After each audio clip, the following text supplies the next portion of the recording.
Not ചെയ്ത് വെച്ചതാണ്. അപ്പൊ അതുകൊണ്ടാണ് ഞാൻ അങ്ങനെ എടുത്തത്. ഓക്കെ. പിന്നെ ഞാൻ ഓക്കെ. ഈ പുറത്തുള്ള പിന്നെ മറ്റ് നോർത്ത് ഇന്ത്യ ആ റേഞ്ചിലും അങ്ങനത്തെ ബാംഗ്ലൂർ അങ്ങനത്തെ ഡിജിറ്റൽ മാർക്കറ്റിംഗ് ഗ്രൂപ്പുകളുണ്ട്. അപ്പൊ അതിലൊക്കെ അവരൊക്കെ സംസാരത്തിൽ പെട്ടെന്ന് വരുന്ന ഓരോ പോയിന്റുകളാണിത്. അങ്ങനെ ഞാൻ സോർട്ട് ഔട്ട് ചെയ്തെടുത്ത കുറച്ച് കാര്യങ്ങളാണ്. അപ്പൊ അതിൽ എ ബി ടെസ്റ്റിംഗ് ഓക്കെ, അത് നിങ്ങൾക്ക് കറന്റ് അറിയില്ലേ? ഫേസ്ബുക്കിൽ വരുന്ന അറിയോ? ആളോ? നമുക്ക് ഫേസ്ബുക്കിൽ ചെയ്യാൻ ഓപ്ഷൻ ഉണ്ടല്ലോ. ആ ആ, ഈ സാധനം നമ്മൾ എന്തിലും വേണമെങ്കിൽ ഉപയോഗിക്കാം. നമ്മളെ ലൈഫിൽ വരെ ഇത് ഉപയോഗിക്കാൻ പറ്റുന്ന സാധനമാണ്. എ ബി ടെസ്റ്റിംഗ് എന്ന് പറഞ്ഞ സാധനം നമുക്ക് എന്ന് വെച്ചാൽ ഇപ്പോൾ ഒരു 2 മോഡൽ ഉണ്ടാക്കിയിട്ട് അതിൽ ഏറ്റവും കൂടുതൽ ഏതാണോ വരുന്നത് എന്നുള്ളത് അനലൈസ് ചെയ്യാണല്ലോ ഇത് ചെയ്യുന്നത്. എക്സാമ്പിൾ ഇപ്പോൾ അതെ ഇതിൽ അതെ. പറയുന്നത് നമ്മൾ ഒരു വെബ്സൈറ്റ് ഉണ്ടാക്കി അതിന്റെ പേജിൽ എന്ത് ചെയ്യും, ബൈ നൗ എന്ന് കൊടുക്കുന്നതും പിന്നെ ബൈ നൗ ആൻഡ് സേവ് 20% എന്നും കൊടുത്തു കഴിഞ്ഞാൽ ഏറ്റവും കൂടുതൽ എഫക്റ്റീവ് ഏതിനാണ് വരിക? ഹലോ. ഹലോ, കേൾക്കുന്നുണ്ട്, പറഞ്ഞു പറഞ്ഞു. ആ ബൈനവായിരിക്കില്ലേ? പിന്നെ നമുക്ക് ബേസിക്കലി വരാൻ ചാൻസ് ഉള്ളത്. പക്ഷെ ബൈ നൗ ആൻഡ് സേവ് 20 എന്ന് പറഞ്ഞു കഴിഞ്ഞാൽ ഏറ്റവും കൂടുതൽ എഫക്റ്റീവ് അപ്പോ വരിക സേവ് സേവ് 20 20. ഉള്ളതുകൊണ്ടാണ്. അതെ അതെ അതെ, ഓക്കെ ഓക്കെ. ഞാൻ അത് രണ്ടാമത്തെ പക്ഷം ക്ലിയർ ആയിട്ട് കേട്ടില്ലായിരുന്നു. ഞാൻ അത് സെയിലിന് മാത്രം ഈ കേട്ടുള്ളൂ. സേവ് 20 എന്നുള്ളതും ഇത് ഒറ്റക്കും ആയി കഴിഞ്ഞാൽ കൂടുതൽ ആൾക്കാരും കണ്ടന്റ് കുറയണ്ട, പക്ഷെ ഈ ഒറ്റ വാക്കുണ്ടല്ലോ ഇതിന് ഭയങ്കര ഓക്കെ. എഫക്റ്റീവ്നെസ് ഉണ്ടാവും എന്നാണ് പറയുന്നത്. വേർഷൻ ബിയിലാണ് അതെ കൂടുതലും ക്ലിക്ക് ത്രൂ വരിക. അതെ. ഓക്കെ. ഒരു 20 ഓഫ് എന്നുള്ളൊരു കാറ്റഗറി അത് പെട്ടെന്ന് ക്യാച്ച് ചെയ്യുന്ന ഒരു കീവേഡ് ആണല്ലോ. ആ അപ്പോൾ അതുപോലെ തന്നെ നമുക്ക് ഇപ്പൊ കളറ് തീം കാര്യങ്ങളൊക്കെ നമ്മൾ ഒരേ സാധനം തന്നെ നമ്മൾ എന്ത് ചെയ്യും, രണ്ട് രീതിയിൽ പിന്നെ ചെയ്ത് നോക്കിയതിന് ശേഷം അതിൽ ഏറ്റവും കൂടുതൽ എഫക്റ്റീവ്നെസ് ഉള്ളതിനെ ചൂസ് ചെയ്യാൻ വേണ്ടിയുള്ള ടെസ്റ്റിംഗ് ആണ്. ഇത് നമ്മൾ ടെസ്റ്റിങ്ങിൽ പോയി നമ്മൾ പ്രോഗ്രാമിങ്ങിൽ വരെ ഈ സാധനം നമ്മൾ ഉപയോഗിക്കാറുണ്ട്. എന്നുവെച്ചാൽ അതെ UX എന്നുള്ള ലെവലിൽ വരുമ്പോൾ യൂസർ കാര്യങ്ങൾ ചെയ്യല്ലോ. User experience. ഞാനൊരു ഡെവലപ്പറും കൂടിയാണ്. അപ്പോൾ UX അത്യാവശ്യം അങ്ങനെ ഓക്കെ. UX പഠിച്ചാണ് ഇവിടെ എത്തിയിട്ടുള്ളത്. UXന് കുറേ ലോകളും കാര്യങ്ങളൊക്കെ ഉണ്ട്. പിന്നെ നമ്മൾ ഓരോ ലോജിക്കുമാണ് യൂസറെ ഞാൻ മനസ്സിലാക്കുക. ഓക്കെ. ഓക്കെ. അപ്പൊ എ ബി ടെസ്റ്റിംഗ് എന്നുള്ളത് നമുക്ക് പിന്നെ എന്ത് കാര്യത്തിലും ഉപയോഗിക്കാൻ പറ്റും. അതുപോലെ തന്നെ ഇതിലിപ്പോ ഞാൻ ഉപയോഗിക്കുന്ന ഒരു കാര്യം പറഞ്ഞത് ഒരു സൈറ്റിന്റെ ഒരു ബട്ടണിൽ ഈ ഒരു മാറ്റം വരുത്തി കഴിഞ്ഞാൽ ഇത്രയും റിസൾട്ട് വരും. പിന്നെ ഇത് എങ്ങനെയാണ് ഇപ്പോൾ നിങ്ങളിപ്പോ ഫേസ്ബുക്ക് ആഡ്സ് ആണ്, ഫേസ്ബുക്ക് ആഡ്സിൽ നിങ്ങൾ എങ്ങനെ എഫക്റ്റീവ് ഉപയോഗിക്കാം എന്ന് പറഞ്ഞുതരുമോ? ഓക്കെ. അതാ പറയാ. അച്ഛൻ്റെ അല്ല, ഫേസ്ബുക്ക് ആഡ് വരെ നമുക്കിപ്പോ എന്താ പറയാ, ഒരിപ്പോ എന്താ ഹലോ. ഹലോ.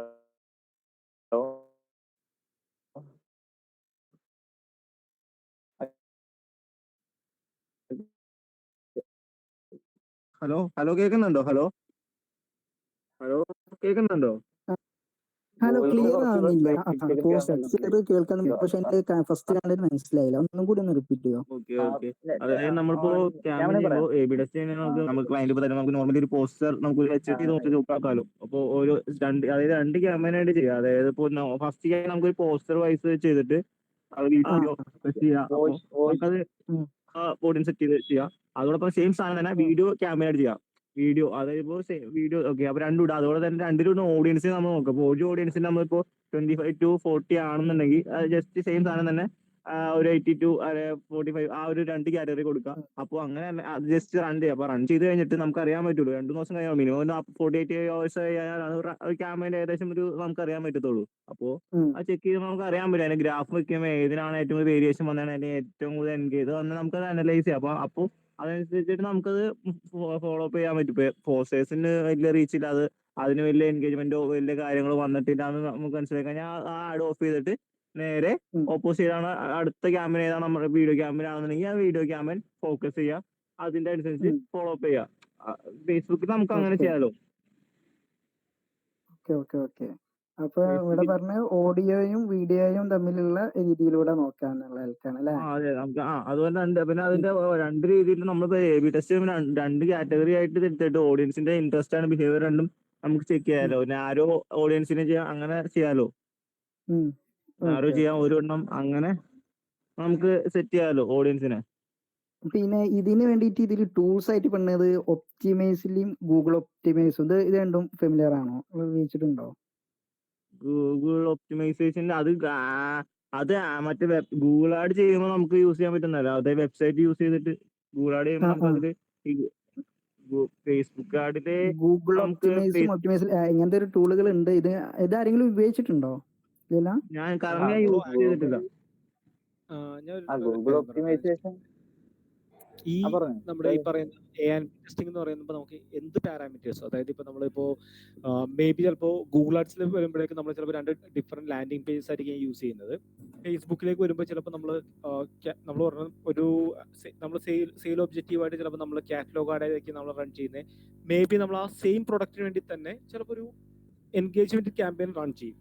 അപ്പോൾ ആ സമയത്ത് നമ്മൾ ഒപ്റ്റിമൈസ് ചെയ്യുന്ന രീതിയിൽ നമുക്ക് ROI എങ്ങനെയാണ്, റിട്ടേൺ ഓഫ് ഇൻവെസ്റ്റ്മെന്റ് എങ്ങനെയാണ്, ദെൻ അതേപോലെ തന്നെ റിട്ടേൺ ഓഫ് ആഡ് സ്പെൻഡ് എങ്ങനെയാണ്, ദെൻ പിന്നെ എത്ര റവന്യൂ ജനറേറ്റ് ആയി, ഇങ്ങനെ നമുക്ക് എന്തൊക്കെ പാരാമീറ്റേഴ്സ് നമുക്ക് യൂസ് ചെയ്യാൻ പറ്റുമോ അതെല്ലാം നമുക്ക് യൂസ് ചെയ്യാം. ഇപ്പോൾ എന്താ പറയണ്ടേ, അശ്വിൻ ബ്രോ പറഞ്ഞ പോലെ നമുക്കിപ്പോൾ ഈ വീഡിയോ ഒരു ആഡ്സ് നമുക്ക് വീഡിയോ ഇപ്പോൾ മേ ബി ഒരു പ്രൊഡക്റ്റ് മൊബൈൽ ഫോണിന്റെ ഒരു ആഡ് നമുക്ക് വീഡിയോ ആയിട്ടും പോവാം, അതേപോലെ ഒരു സിംഗിൾ പോസ്റ്റർ ആയിട്ടും പോവാം. ഇതിൽ ഏതിനാണ് കൂടുതൽ CTR കിട്ടിയത്, ഇതിൽ ഏതിലാണ് കൂടുതൽ എൻഗേജ്മെന്റ് നടന്നത്, ഇതിൽ ഏത് വഴിയാണ് നമുക്ക് കൂടുതൽ എന്താ പറയണ്ടേ ലൈക്ക് റിസൾട്ട് ഉണ്ടായത്, അതും അതിൽ തന്നെ നമുക്ക് വേരിയേഷൻസ് നോക്കാം. ഇപ്പം ഈവൻ ഒരു പാരൻസ് ആണോ, അതല്ല എങ്കിൽ പാരൻസ് ഇൻ ബിറ്റ്വീൻ എന്ന് പറയുന്നത് നമുക്ക് പാരൻസ് എന്ന് പറയുമ്പോൾ ഒരു അപ്പോൾ 50 ഏജ് ആണോ, അതല്ലെങ്കിൽ നമുക്കൊരു ബിറ്റ്വീൻ 20 to 45 ഏജ് റേഞ്ച് ആണോ, എല്ലാത്തിന്റെ ബേസിലും നമുക്ക് A&B ടെസ്റ്റിംഗ് നടത്താം. ബേസിക്കലി A&B ടെസ്റ്റിംഗ് എന്ന് പറഞ്ഞാൽ നമ്മൾ 2 ആഡ്സ് റൺ ചെയ്യുന്നു, അതിനുള്ള കമ്പാരിസൺ നമ്മൾ ചെക്ക് ചെയ്യുന്നു, അതാണ് ഉദ്ദേശിക്കുന്നത്. അതാണ് ഞാൻ പറയാൻ വിട്ടുപോയത്. കമ്പയറിംഗ് 2 വെർഷൻ, അത് സംഗതി അത്രേ ഉള്ളൂ. 2 ആഡ് ഉപയോഗിച്ചിട്ട് അതിൽ നിന്ന് എന്ത് ചെയ്യുക, അതിൽ ഏറ്റവും നല്ലത് ഏതാണെന്ന് കണ്ടുപിടിച്ചിട്ട് അതിനുള്ള ഒരു ഇതാണ് നമ്മൾ നല്ല എഫക്റ്റീവ് ആയിട്ടുള്ള സാധനത്തിനെ ചൂസ് ചെയ്യും. അതെ, ഓക്കെ. പിന്നെ അപ്പോൾ നമ്മൾ ആ ടോപ്പിക്കിൽ നിന്ന് മാറുകയാണ്. പിന്നെ അബോവ് ദ ഫോൾഡ് എന്ന് പറഞ്ഞിട്ട് രണ്ടാമത്തെ ഒരു ടേമാണ് പറഞ്ഞത്.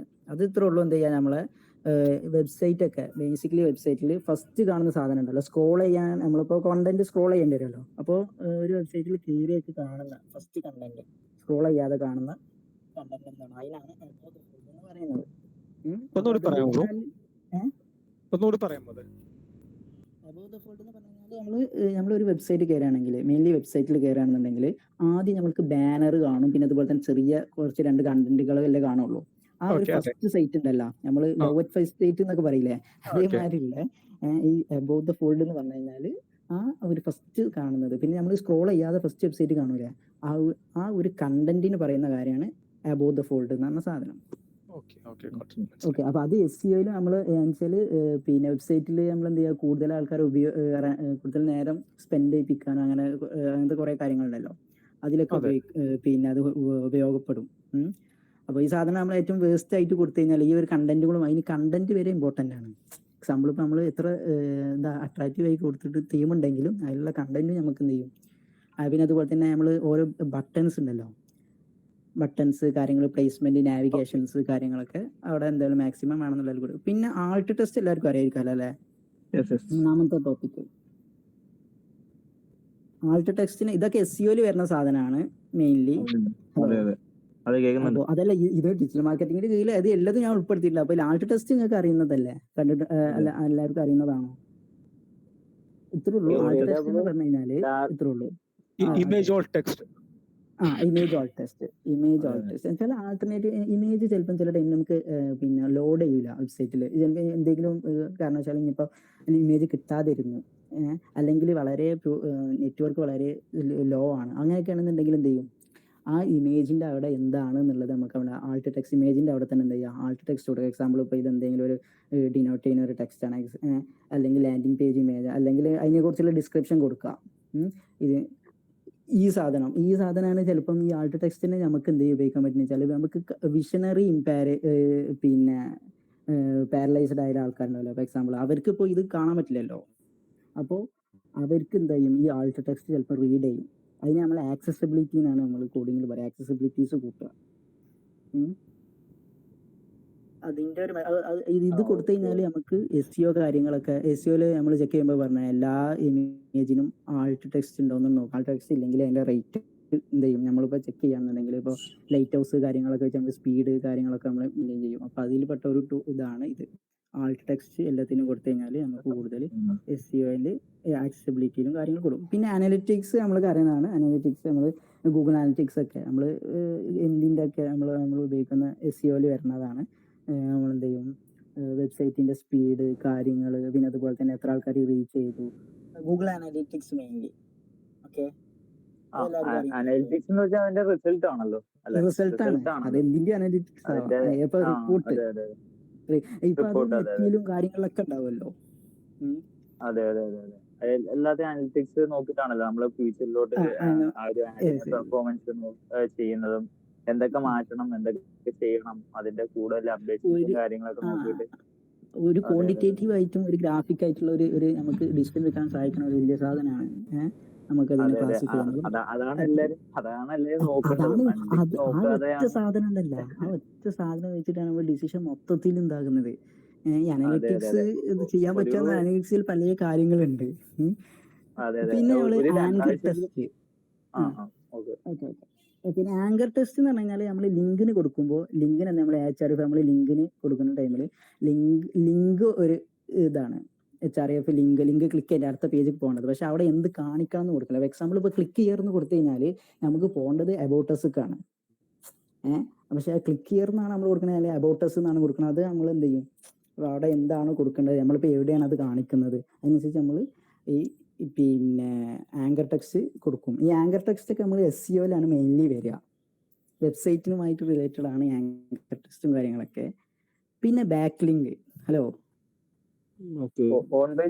ബാക്ക്ലിങ്ക് ഞാൻ പറയുന്നില്ല, ബാക്ക്ലിങ്ക് നിങ്ങളാണ് പറയേണ്ടത്. ബാക്ക്ലിങ്ക് ഒക്കെ ചെയ്ത് പരിചയമുള്ള ആൾക്കാരാണ്. എന്താണ് ഈ ബാക്ക്ലിങ്ക്, എങ്ങനെയാണ് ഇത് ഉപയോഗിക്കേണ്ടത്, എന്തുകൊണ്ടാണ് ഇത് ഉപയോഗിക്കേണ്ടത്, ഞാൻ കിട്ടുന്നു. ആരാ പറയാ? ഡെവലപ്പറല്ലേ സംസാരിക്കണേ ബാങ്കിങ്ങിനെ കുറിച്ച്, കാരണം അവരുടെ സെക്ഷൻ ആണുള്ളത്. ബാക്ക്ലിങ്കിനെ കുറിച്ച് സംസാരിക്കണത്. ബാക്ക്ലിങ്ക് നമ്മൾ കൂടുതൽ നിങ്ങളാണ് യൂട്ടിലൈസ് ചെയ്യുന്നത്. അത് വേറെ ഉള്ളവർക്ക് കൊണ്ടുപോയി നിൽക്കുന്നത്. എന്ന് വെച്ചാൽ അതിലൊരു വേറൊരു കാര്യം കൂടിയാണ് ബാക്ക്ലിങ്ക്. ഞാൻ ആദ്യം ഇവിടെ പോയപ്പോൾ ഇൻഫാന്റ് ലിങ്ക് അങ്ങനെ എന്തോ ഓർഫൻ ലിങ്ക് എന്ന് കണ്ടൊരു സാധനം കണ്ടു. അങ്ങനെയാണ് ഇതിലോട്ട് വന്നത്, ഈ ബാക്ക് ലിങ്കിലോട്ട് വന്നത്. എന്താണ് ഈ സാധനം? ഈ ഓർഫൻ ലിങ്കിനെ കുറിച്ച് അറിയോ?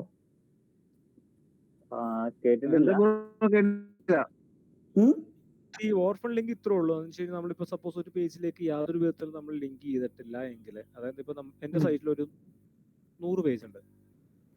ആ 100 പേജിലുള്ള ഒരു 2 പേജിലേക്ക് എന്റെ ഹോം പേജിൽ നിന്നും പോകാൻ പറ്റുന്നില്ല, സർവീസ് പേജിൽ നിന്നും പോകാൻ പറ്റുന്നില്ല, യാതൊരു പേജിൽ നിന്നും പോകാൻ പറ്റുന്നില്ല. ബട്ട് അവിടെ പേജ് ഉണ്ട്. ഇതിന് പറയാൻ നമ്മൾ അനാഥമായി കിടക്കുന്ന ഒരു പേജ്, ഇത് തന്നെ നമുക്ക് ഓർഫൺ ലിങ്ക് എന്ന് പറഞ്ഞു കഴിഞ്ഞാൽ ഒരു ലിങ്കും ആ ഒരു പേജിലേക്ക് റീഡയറക്റ്റ് ചെയ്യുന്നില്ല. സിമ്പിൾ ആയിട്ട് പറഞ്ഞു കഴിഞ്ഞാൽ ഓർഫൺ ലിങ്ക് എന്ന് പറയുന്നത്. അപ്പൊ ഈ ഓർഫൺ ലിങ്ക് SEOയില് ഒരു ഭയങ്കര ഒരു എന്താണ്, അത് ഭയങ്കര ഇഷ്യൂ അല്ലേ? അങ്ങനെ ചെയ്താൽ അത് എഫക്ട് ചെയ്യില്ലേ? SEOയില് ഓർഫൺ ലിങ്ക് എന്ന് വെച്ച് കഴിഞ്ഞാൽ ശരിക്കും പറഞ്ഞാൽ നമുക്ക് ഈ ലിങ്ക് ജ്യൂസ് എന്ന് പറയുന്ന കൺസെപ്റ്റ് ഉണ്ട്. അതായത് നമുക്ക് ഇപ്പൊ നമ്മുടെ സൈറ്റിലേക്ക് മെയിൻ ആയിട്ട് വരുന്ന പേജിൽ നിന്ന് വേണം നമ്മൾ ബാക്കി പേജിൽ ലിങ്ക് ചെയ്യാന്ന കൺസെപ്റ്റ്. എന്നുവെച്ചപ്പോ നമ്മുടെ ഒരു ഇതിലേക്കും ലിങ്ക് വരാത്ത ഒരെണ്ണത്തിലേക്ക് നോർമലി എന്താ പറയണ്ടേ, സാധാരണ ട്രാഫിക് വരത്തില്ല. അതപ്പോ റാങ്ക് ചെയ്യുന്ന ഒരു കൺസേൺ ഒരു ഇതാണ്. നമ്മൾ സൈറ്റ് റാങ്ക് ചെയ്യുമ്പോൾ അതൊരു ഫാക്ടർ ആണ് ഈ ഓർഫൺ ലിങ്ക് എന്ന് പറയുന്നത്. ഒഫീഷ്യലി ഫാക്ടർ ആണോ എന്ന് എനിക്കറിയാൻ പാടില്ല. ബട്ട് നമ്മളെപ്പോഴും സൈറ്റിൽ SEO ചെയ്യുന്ന സമയത്ത് ഓർഫൺ ലിങ്ക്സ് ഉണ്ടോ എന്നുള്ളത് നമ്മൾ ചെക്ക് ചെയ്ത് നോക്കാറുണ്ട്. അപ്പൊ ഇനി ബാക്ക് ലിങ്കിലേക്ക് വരിക. ബാക്ക് ലിങ്ക് അത് വേറെ കൺസെപ്റ്റ്. അതിലെന്താണ് നിങ്ങൾ അറിയും, ഞാൻ എന്നിട്ട് പറഞ്ഞോളാം. സംഗതി ആ കാര്യത്തിൽ എനിക്ക് ടോട്ടലി കൺഫ്യൂഷൻ ഉള്ള ഒരാളാണ്. കാരണം ഞാൻ എന്താ പറയണ്ടേ, ഈ ഓഫ് പേജസ് ബാക്ക് ലിങ്കിനെ സപ്പോർട്ട് ചെയ്യണോ വേണ്ടയോ എന്നുള്ള കൺഫ്യൂഷനിലിരിക്കുന്ന ഒരാളാണ് ഞാൻ. കാര്യം ഇപ്പൊ എൻ്റെ ഒരു പേഴ്സണൽ എക്സ്പീരിയൻസ് വെച്ച് സൈറ്റിന്റെ ബാക്കിയുള്ള കാര്യങ്ങൾ ഓക്കെ ആണെന്നുണ്ടെങ്കിൽ സൈറ്റ് എന്താ പറയണ്ടേ റാങ്ക് ചെയ്യും. നല്ല കണ്ടന്റിനാണ് ഇമ്പോർട്ടൻസ് എന്ന് വിശ്വസിക്കുന്നത്. കാരണം ഈവൻ ബാക്ക് ലിങ്ക്സ് ഇല്ലാത്ത സൈറ്റുകൾ പോലും ലിങ്ക് ചെയ്ത് കണ്ടിട്ടുണ്ട്. അപ്പൊ എനിക്ക് അതിൽ ഞാൻ ടോട്ടലി കൺഫ്യൂസ്ഡ് ആണ്. അതെനിക്ക് ഇപ്പോഴും ഒരു പിന്നെ എല്ലാവരും ഇപ്പോൾ പറയാറുണ്ട് എന്താ പറയുക, ഡൊമൈൻ അതോറിറ്റി കൂടിയതിൽ നിന്ന് നമുക്ക് ബാക്ക് ലിങ്ക് ചെയ്ത് കഴിഞ്ഞാൽ ബെറ്റർ ആണ് കാര്യങ്ങളൊക്കെ പറയാറുണ്ടെങ്കിൽ അത് ഞാൻ സമ്മതിച്ചു. ബട്ട് മീൻവെയിൽ ഇതേപോലെ തന്നെ അതിന്റെ ഒരു ഇമ്പോർട്ടൻസ് കുറഞ്ഞു എന്ന് പറഞ്ഞ് കേട്ടിട്ടുണ്ട്. പക്ഷെ അത് എത്രത്തോളം ആണെന്നോ അല്ലെങ്കിൽ ഇപ്പോഴത് ഞാനിപ്പോ കുറച്ചാളായി ചെയ്യുന്നുണ്ട്.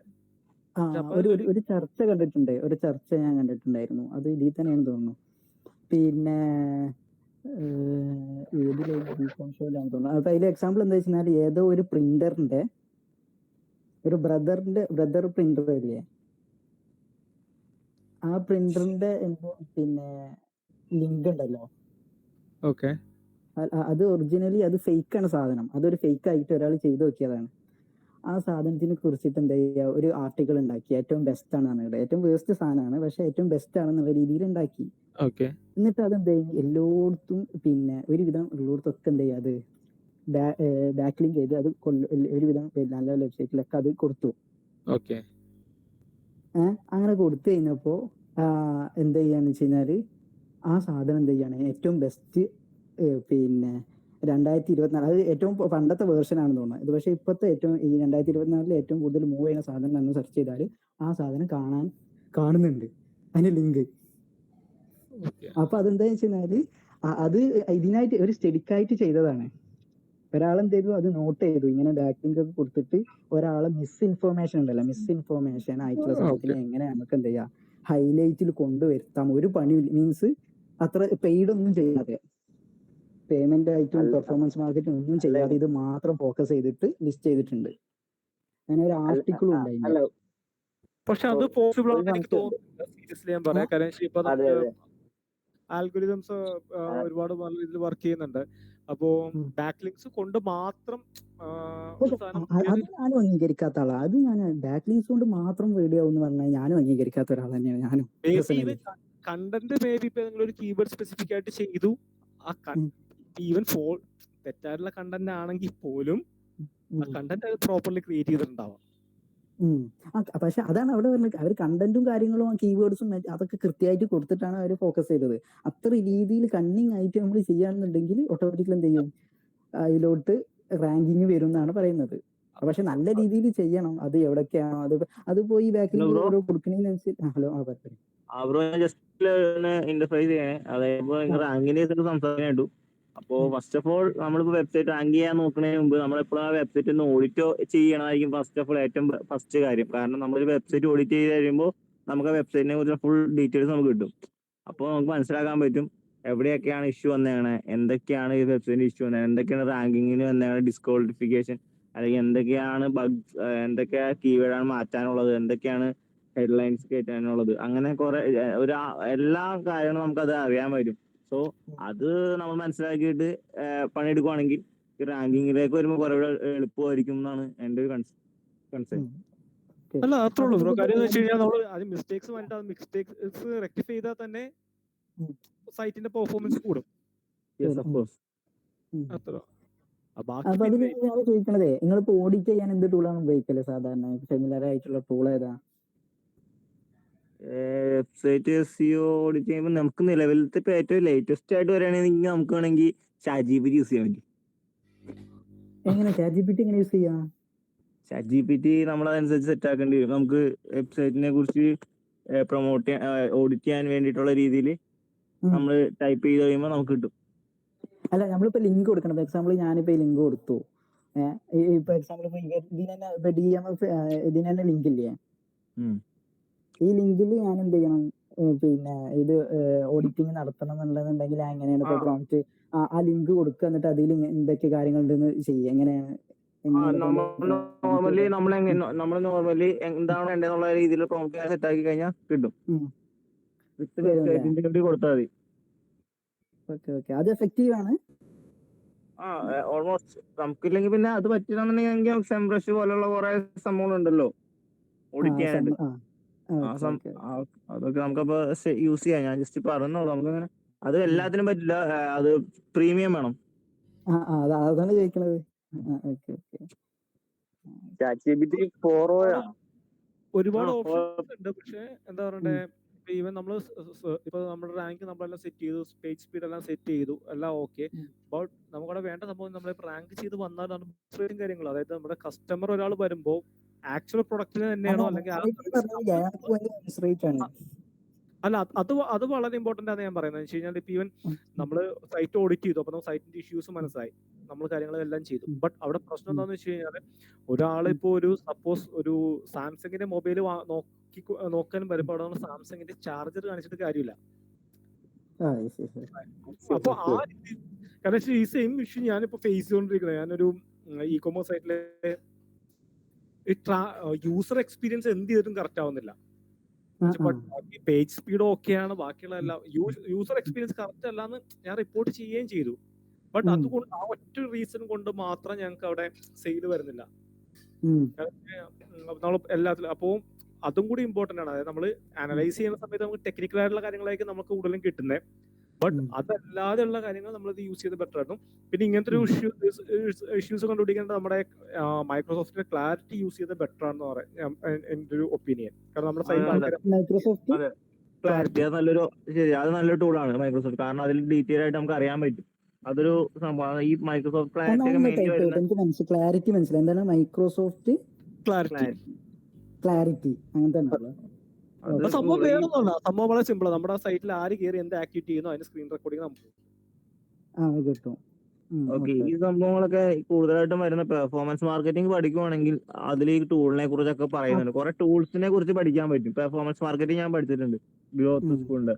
അപ്പോൾ അതില് നമുക്ക് ഈ പറഞ്ഞ പോലെ മൈക്രോസോഫ്റ്റ് ക്ലാരിറ്റി, അതുപോലെ പിന്നെ ലിങ്ക്ഡിൻ ആഡ്സ്, ആപ്പിൾ ആഡ്സ് അതിനെ കുറിച്ചൊക്കെ പോസ്റ്റോഗ്, പിന്നെ മറ്റേ വേറൊരു സാധനം കൊണ്ടുണ്ട് എന്ന് വെച്ചിട്ട് എന്താണ്, അതാണ് കൂടുതലും പ്രൊഡക്റ്റ് മാനേജേഴ്സ് ഉപയോഗിക്കുന്ന സാധനമാണ് അത്. എന്താണ് സാധനത്തിന്റെ പേര്, ഞാനത് നോട്ട് ചെയ്യണമെന്ന് വിചാരിച്ചത്. ഇതിലുണ്ടോ നോക്കാം. അതുപോലെ തന്നെ ഇപ്പോ സ്വിഗ്ഗി ഒക്കെ ഉണ്ടല്ലോ, സ്വിഗ്ഗി ചെയ്യുന്ന മാർക്കറ്റിംഗ് രീതി എന്ന് പറയുന്നത് ഇമോഷൻ മാർക്കറ്റിംഗ് ആണ് അവര് യൂസ് ചെയ്യുന്നത്. സ്വിഗ്ഗി, സൊമാറ്റോ അവരൊക്കെ യൂസ് ചെയ്യുന്ന മാർക്കറ്റിംഗ് സ്ട്രാറ്റജി എന്ന് പറയുന്നത് ഇമോഷൻ ആണ്. ഇമോഷൻ സ്ട്രാറ്റജി മാർക്കറ്റിംഗ് ആണ്. ഒരു ഒരാളുടെ ഇമോഷനെ എങ്ങനെ മാർക്കറ്റ് ചെയ്യാൻ പറ്റും എന്നുള്ള രീതിയാണ് ഡെവലപ്പ് ചെയ്താണ്. ആ ഒരു രീതിയിലാണ് മാർക്കറ്റ് ചെയ്യുന്നത്. അതുപോലെ തന്നെ പെപ്സി ആണെങ്കിലും ഈ പറഞ്ഞ പെപ്സി, കൊക്കോകോള അവരൊക്കെ യൂസ് ചെയ്യുന്ന സ്ട്രാറ്റജീസ് അങ്ങനെയാണ്. നമ്മൾ ഒരു മനുഷ്യൻ ആ ഒരു സെറ്റപ്പ്. പിന്നെ അതുപോലെ തന്നെ ഇപ്പൊ നല്ലൊരു വെബ്സൈറ്റ് ആണെന്നുണ്ടെങ്കിൽ അത്യാവശ്യം നല്ല ടൂൾസും കാര്യങ്ങളും, പിക്സൽ പോലെയുള്ള ടൂൾസും കാര്യങ്ങളൊക്കെ ഉണ്ടെന്നുണ്ടെങ്കിൽ നമുക്ക് അത് നല്ല രീതിയിൽ ആ ഓഡിയൻസിനെ റീടാർഗറ്റ് ചെയ്യാൻ പറ്റും. അവരുടെ ഡാറ്റാസ് നമുക്ക് തയ്ക്കാൻ പറ്റും. എല്ലാ രീതിയിലും അവരെ നമുക്ക് ചെയ്യാൻ പറ്റും. അങ്ങനെ നമ്മളൊരു വെബ്സൈറ്റ് നല്ലൊരു വെബ്സൈറ്റ് ആണ്. കാരണം ഇപ്പൊ നിലവിൽ നല്ല വെബ്സൈറ്റ് മെയിൻ ഘടകം എന്ന് പറഞ്ഞാൽ ലാൻഡിംഗ് പേജ് ആണ്. നമുക്ക് ഗൂഗിൾ ആഡ് ചെയ്യണമെന്നുണ്ടെങ്കിൽ നമ്മുടെ വെബ്സൈറ്റ് നല്ലൊരു ലാൻഡിംഗ് പേജ് വേണം. അതൊക്കെ പിന്നെ ട്രാഫിക്കും കാര്യങ്ങളൊക്കെ കൂട്ടണമെങ്കിൽ തന്നെ നമ്മുടെ വെബ്സൈറ്റ് അതായത് നമ്മുടെ ഓൺ പേജ് ഫ്രണ്ട് പേജ്, നമ്മൾ ഒരാള് നമ്മുടെ വെബ്സൈറ്റ് കയറി ആദ്യം കാണുന്ന ഒരു പോർഷൻ അല്ലെങ്കിൽ അതിൽ വന്നേണ കണ്ടന്റ് എന്താണ് എന്നുള്ള അത് ഡീറ്റെയിൽ ആയിട്ട് ആൾക്ക് മനസ്സിലാക്കാൻ പറ്റണം. അതായത് ഒരുപാട് ചവർ പോലെ കാണിക്കാതെ വളരെ സിമ്പിൾ ആയിട്ട് പ്രസന്റ് ചെയ്യണം. പ്രസന്റേഷൻ എന്ന ഘടകം മെയിൻ ഘടകമാണ് ഈ പറഞ്ഞ വെബ്സൈറ്റ് SEO ചെയ്യുമ്പോൾ ആയാലും ഒരു വെബ്സൈറ്റിനെ സംബന്ധിച്ചിടത്തോളം. പിന്നെ അപ്പൊ ഇനിയിപ്പോ നമ്മള് ബാക്ക് ലിങ്ക് എന്ന് പറഞ്ഞു കഴിഞ്ഞാൽ ഇങ്ങനെയൊക്കെയാണ് ചെയ്യുന്നത്. ബാക്ക് ലിങ്ക് ഹലോ, കേൾക്കുന്നുണ്ടോ? ബാക്ക് ലിങ്കിനെ കുറിച്ച് എനിക്ക് കുറച്ച് കാര്യങ്ങൾ പറയാനുണ്ട്. ബാക്ക് ലിങ്കിനെ കുറിച്ചിട്ടേ കേൾക്കുന്നുണ്ടോ? ക്ലിയർ ആണോ? ബാക്ക് ലിങ്കിനെ കുറിച്ചിട്ട് എനിക്ക് കുറച്ച് കാര്യങ്ങൾ പറയാനുണ്ട്. എന്താ വെച്ചാല് ബാക്ക് ലിങ്ക് ഇപ്പൊ കുറെ മെത്തേഡ്സ് ഉണ്ട് അതില്. ഇപ്പം മറ്റേ ബ്രോ പറഞ്ഞ പോലെ തന്നെ ഇപ്പൊ ബാക്ക് ലിങ്ക്സ് ഒരു ഇപ്പോഴത്തെ സാഹചര്യത്തില് വലിയ പ്രസക്തി ഇല്ലെന്നൊക്കെ പറയുന്നുണ്ട്. പക്ഷേങ്കില് അത്യാവശ്യം നല്ല വെബ്സൈറ്റിൽ നിന്നൊക്കെ ബാക്ക് ലിങ്ക്സ് കിട്ടിക്കഴിഞ്ഞാൽ അത്ര നല്ലതാണ്. അത് മാത്രമല്ല നമ്മള് ഗസ്റ്റ് ബ്ലോഗിംഗ് ഒക്കെ ഉണ്ട്, അതൊക്കെ ചെയ്ത് കഴിഞ്ഞാൽ അത്യാവശ്യം നല്ലതാണ്. അങ്ങനെയുള്ള ഓപ്ഷൻസും കാര്യങ്ങളൊക്കെ ചെയ്ത് കഴിഞ്ഞാല്. പിന്നെ ഈ പണ്ടായിരുന്നു ഇങ്ങനെയുള്ള പിന്നെ ഈ ബാക്ക് ലിങ്ക്സ് ഒക്കെ നമ്മൾ കുറെ ക്രിയേറ്റ് ചെയ്തിടും. അത് ഈ പെൻഗിൻ അങ്ങനെയുള്ള അപ്ഡേഷൻസ് ഒക്കെ വന്നപ്പോഴാണ് ഈ ബാക്ക് ലിങ്ക്സും കാര്യങ്ങളൊക്കെ റിമൂവ് ആയി പോയത് കുറെയൊക്കെ. ഇപ്പം അൺഓതറൈസ്ഡ് ആയിട്ടുള്ള വെബ്സൈറ്റിൽ നിന്നൊക്കെ നമുക്ക് ബാക്ക് ലിങ്ക്സ് ക്രിയേറ്റ് ചെയ്യാൻ വേണ്ടി പറ്റുമായിരുന്നു. പക്ഷേ ഇപ്പം അങ്ങനെ പറ്റത്തില്ല. അപ്പൊ അതൊക്കെയാണ് പറയാനുള്ളത്. പക്ഷേ നമ്മൾ പ്രോപ്പറായിട്ട് വെബ്സൈറ്റ് മെയിൻറ്റെയിൻ ചെയ്ത് നല്ല നമ്മളെന്താണോ നമ്മുടെ വെബ്സൈറ്റ് എന്താണോ അതുമായിട്ട് റിലേറ്റ് ചെയ്തിട്ടുള്ള ടീംസുമായിട്ട് നമ്മൾ ബ്ലോഗ്സ് ഷെയർ ചെയ്യുക. അപ്പം അത്യാവശ്യം നല്ലൊരു ബാക്ക് ലിങ്ക്സ് കാര്യങ്ങളൊക്കെ കിട്ടും. അത്രേ ഉള്ളു കാര്യം. എനിക്ക് അറിയാവുന്ന അത്രേ ഉള്ളൂ. എക്സാമ്പിൾ ഒരുവിധം പിന്നെ വെബ്സൈറ്റ് കാര്യം എക്സാമ്പിൾ ഞാൻ പറയാം. ഒരു നല്ല പിന്നെ ഒരു വെബ്സൈറ്റ് ആണെന്നുണ്ടെങ്കിൽ ആ വെബ്സൈറ്റിൽ എന്ത് ചെയ്യും, അവരെ കോമ്പറ്റീറ്ററിന്റെ കാര്യങ്ങൾ അതിൽ പറഞ്ഞിട്ടുണ്ടാവും. അതിൽ തന്നെ ഉണ്ടാവും കോമ്പറ്റേറ്റർ ഡീറ്റെയിൽസ്, അതിന്റെ ലിങ്കും കാര്യങ്ങളൊക്കെ ചിലപ്പോൾ. അതെ അതെ ഹലോ, അപ്പൊ കേൾക്കുന്നുണ്ട്. അവരത് ഇവരുതിയിലും ഉണ്ടാവും. ആ അതെ അതെ അതെ അതെ അതെ ആ അങ്ങനെ കുറെ വൈസ് വേഴ്സ കാര്യങ്ങള്, അങ്ങനത്തെ കാര്യങ്ങളൊക്കെ അത് ഓൾറെഡി ഇപ്പോ എക്സാമ്പിൾ ഇത് സെർച്ച് ചെയ്താല് ഇപ്പോ എന്ത് ചെയ്യും, ആ ഒരു ഓർഗനൈസേഷന്റെ കാര്യങ്ങൾ മറ്റുള്ള ഇതിനേക്കാളും കൂടുതൽ ചിലപ്പോൾ ഉണ്ടാവുക. അങ്ങനെയൊക്കെ ചിലപ്പോൾ നമ്മൾ ഫീൽ ചെയ്തിട്ടുണ്ട് നമ്മൾ ചൂസ് ചെയ്യുമ്പോൾ നോക്കുമ്പോൾ. പിന്നെ ബൗൺസ് റേറ്റ്, ഇവരാരോ പറഞ്ഞ ബൗൺസ് റേറ്റ്. ഈ സാധനം നമുക്ക് പിന്നെ ഒരുവിധം ആൾക്കാർക്ക് മനസ്സിലാവുന്ന കാര്യമാണ്. ഒരാൾ എത്ര ആ വെബ്സൈറ്റിൽ എത്ര ടൈമാണ് നിൽക്കുന്നത് എന്നുള്ളതിനെ കുറിച്ചല്ല. After viewing one page switch ചെയ്യാതെ visitors who leave site after viewing one page, എത്ര സെക്കൻഡോളം നമ്മൾ ഒരു പേജിൽ നിൽക്കുന്നുണ്ട് എന്നുള്ള ആ ഒരു റേറ്റ് അല്ലേ. ഈ ബൗൺസ് റേറ്റ് എന്ന് പറഞ്ഞാൽ സിമ്പിൾ ആയിട്ട് പറയുകയാണെങ്കിൽ ഇപ്പം ഒരു വ്യക്തി ഇപ്പൊ നമ്മൾ ഗൂഗിളൊക്കെ സെർച്ച് ചെയ്യുന്ന എന്തിനാണ്? നമ്മള് റിസൾട്ട് നമുക്ക് ഒരു ഇത് അറിയാത്തതുകൊണ്ടാണല്ലോ. മീൻസ് എക്സാമ്പിൾ എന്തെങ്കിലും ഒരു റിസൾട്ട് നമ്മൾ സിമിലർ ആയിട്ടുള്ള ഒരു കാര്യം അറിയാൻ വേണ്ടിയിട്ടില്ലേ നമ്മൾ സെർച്ച് ചെയ്യണം. മറ്റേ ഓൾറെഡി നമുക്ക് അറിയാമെങ്കിൽ നേരിട്ട് എന്ത് ചെയ്യും, പിന്നെ URL നേരിട്ട് കളിച്ചുകൊണ്ട് കയറിയാൽ മതി. പക്ഷെ ഇതാവുമ്പോ എന്ത് ചെയ്യും, ഇങ്ങനത്തെ എന്താ വെച്ചാൽ ഗൂഗിൾ എപ്പോഴും ശ്രദ്ധിക്കുന്നത് നല്ലൊരു റിസൾട്ട് കൊടുക്കുക. ഇപ്പം അവരുടെ കസ്റ്റമേഴ്സ് നല്ല റിസൾട്ട് കൊടുക്കുക എന്നുള്ളതാണ് ഗൂഗിള് നോക്കുന്നത്. അപ്പം മാക്സിമം റെലവെന്റ് ആയിട്ടുള്ള, ഇപ്പൊ കസ്റ്റമർ വന്ന് അതിൽ ടൈപ്പ് ചെയ്തു, ആ ടൈപ്പിന് റെലവെന്റ് ആയിട്ടുള്ള റിസൾട്ട് കൊടുക്കുക എന്നുള്ളതാണ്. അപ്പൊ റെലവെന്റ് ആയിട്ടുള്ള ഫസ്റ്റ് കിടക്കുന്ന റിസൾട്ട് ഈ ഒരു കസ്റ്റമർ ക്ലിക്ക് ചെയ്യും. എന്നിട്ട് അത് അകത്തോട്ട് കയറുമ്പോ ആ കസ്റ്റമർ ഉദ്ദേശിക്കുന്ന കാര്യങ്ങളാണ് അതിൽ കാണിക്കുന്നതെങ്കിൽ അത് റെലവൻസി ഉള്ള വെബ്സൈറ്റ് ആണ്. അല്ലെങ്കിൽ അവര് അപ്പൊ തന്നെ ഇറങ്ങി പോകും. അതാണ് ഈ ബൗൺസ് റേറ്റ് കൊണ്ട് എനിക്ക് മനസ്സിലായത്. അപ്പം ഇതിപ്പം ബേസിക്കലി നോക്കുവാണെങ്കിൽ ഇപ്പം ഒരു ഹ്യൂമൻ ജസ്റ്റ് ടൈപ്പ് ചെയ്ത് മാക്സിമം ടൈം കളയാതെ ആൾക്കാർക്ക് കറക്റ്റ് ആയിട്ടുള്ള റിസൾട്ട് കൊടുക്കുക എന്നുള്ളതാണ് ഈ ഗൂഗിളിനെ സംബന്ധിച്ചിടത്തോളം അവര് നോക്കുന്ന ഏറ്റവും കാര്യം.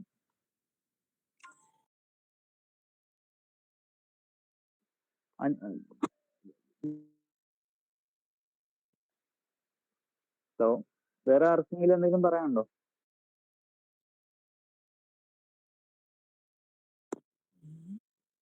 ഹലോ ഹലോ കേൾക്കുന്നുണ്ട്.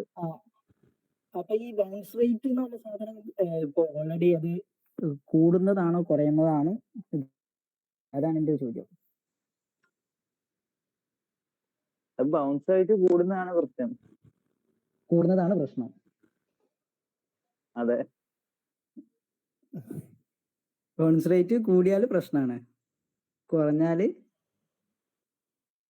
അങ്ങനല്ലേ? കുറഞ്ഞാല് അതെ അതെ അതെ. അപ്പം ബൗൺസ് റേറ്റ് എത്രത്തോളം കൂടി നിൽക്കുന്നു അത്രത്തോളം ആൾക്കാര് എത്രത്തോളം കേറിയിട്ട് ഇറങ്ങുക ആണല്ലോ അതിന്റെ ഒരു കണക്ക്.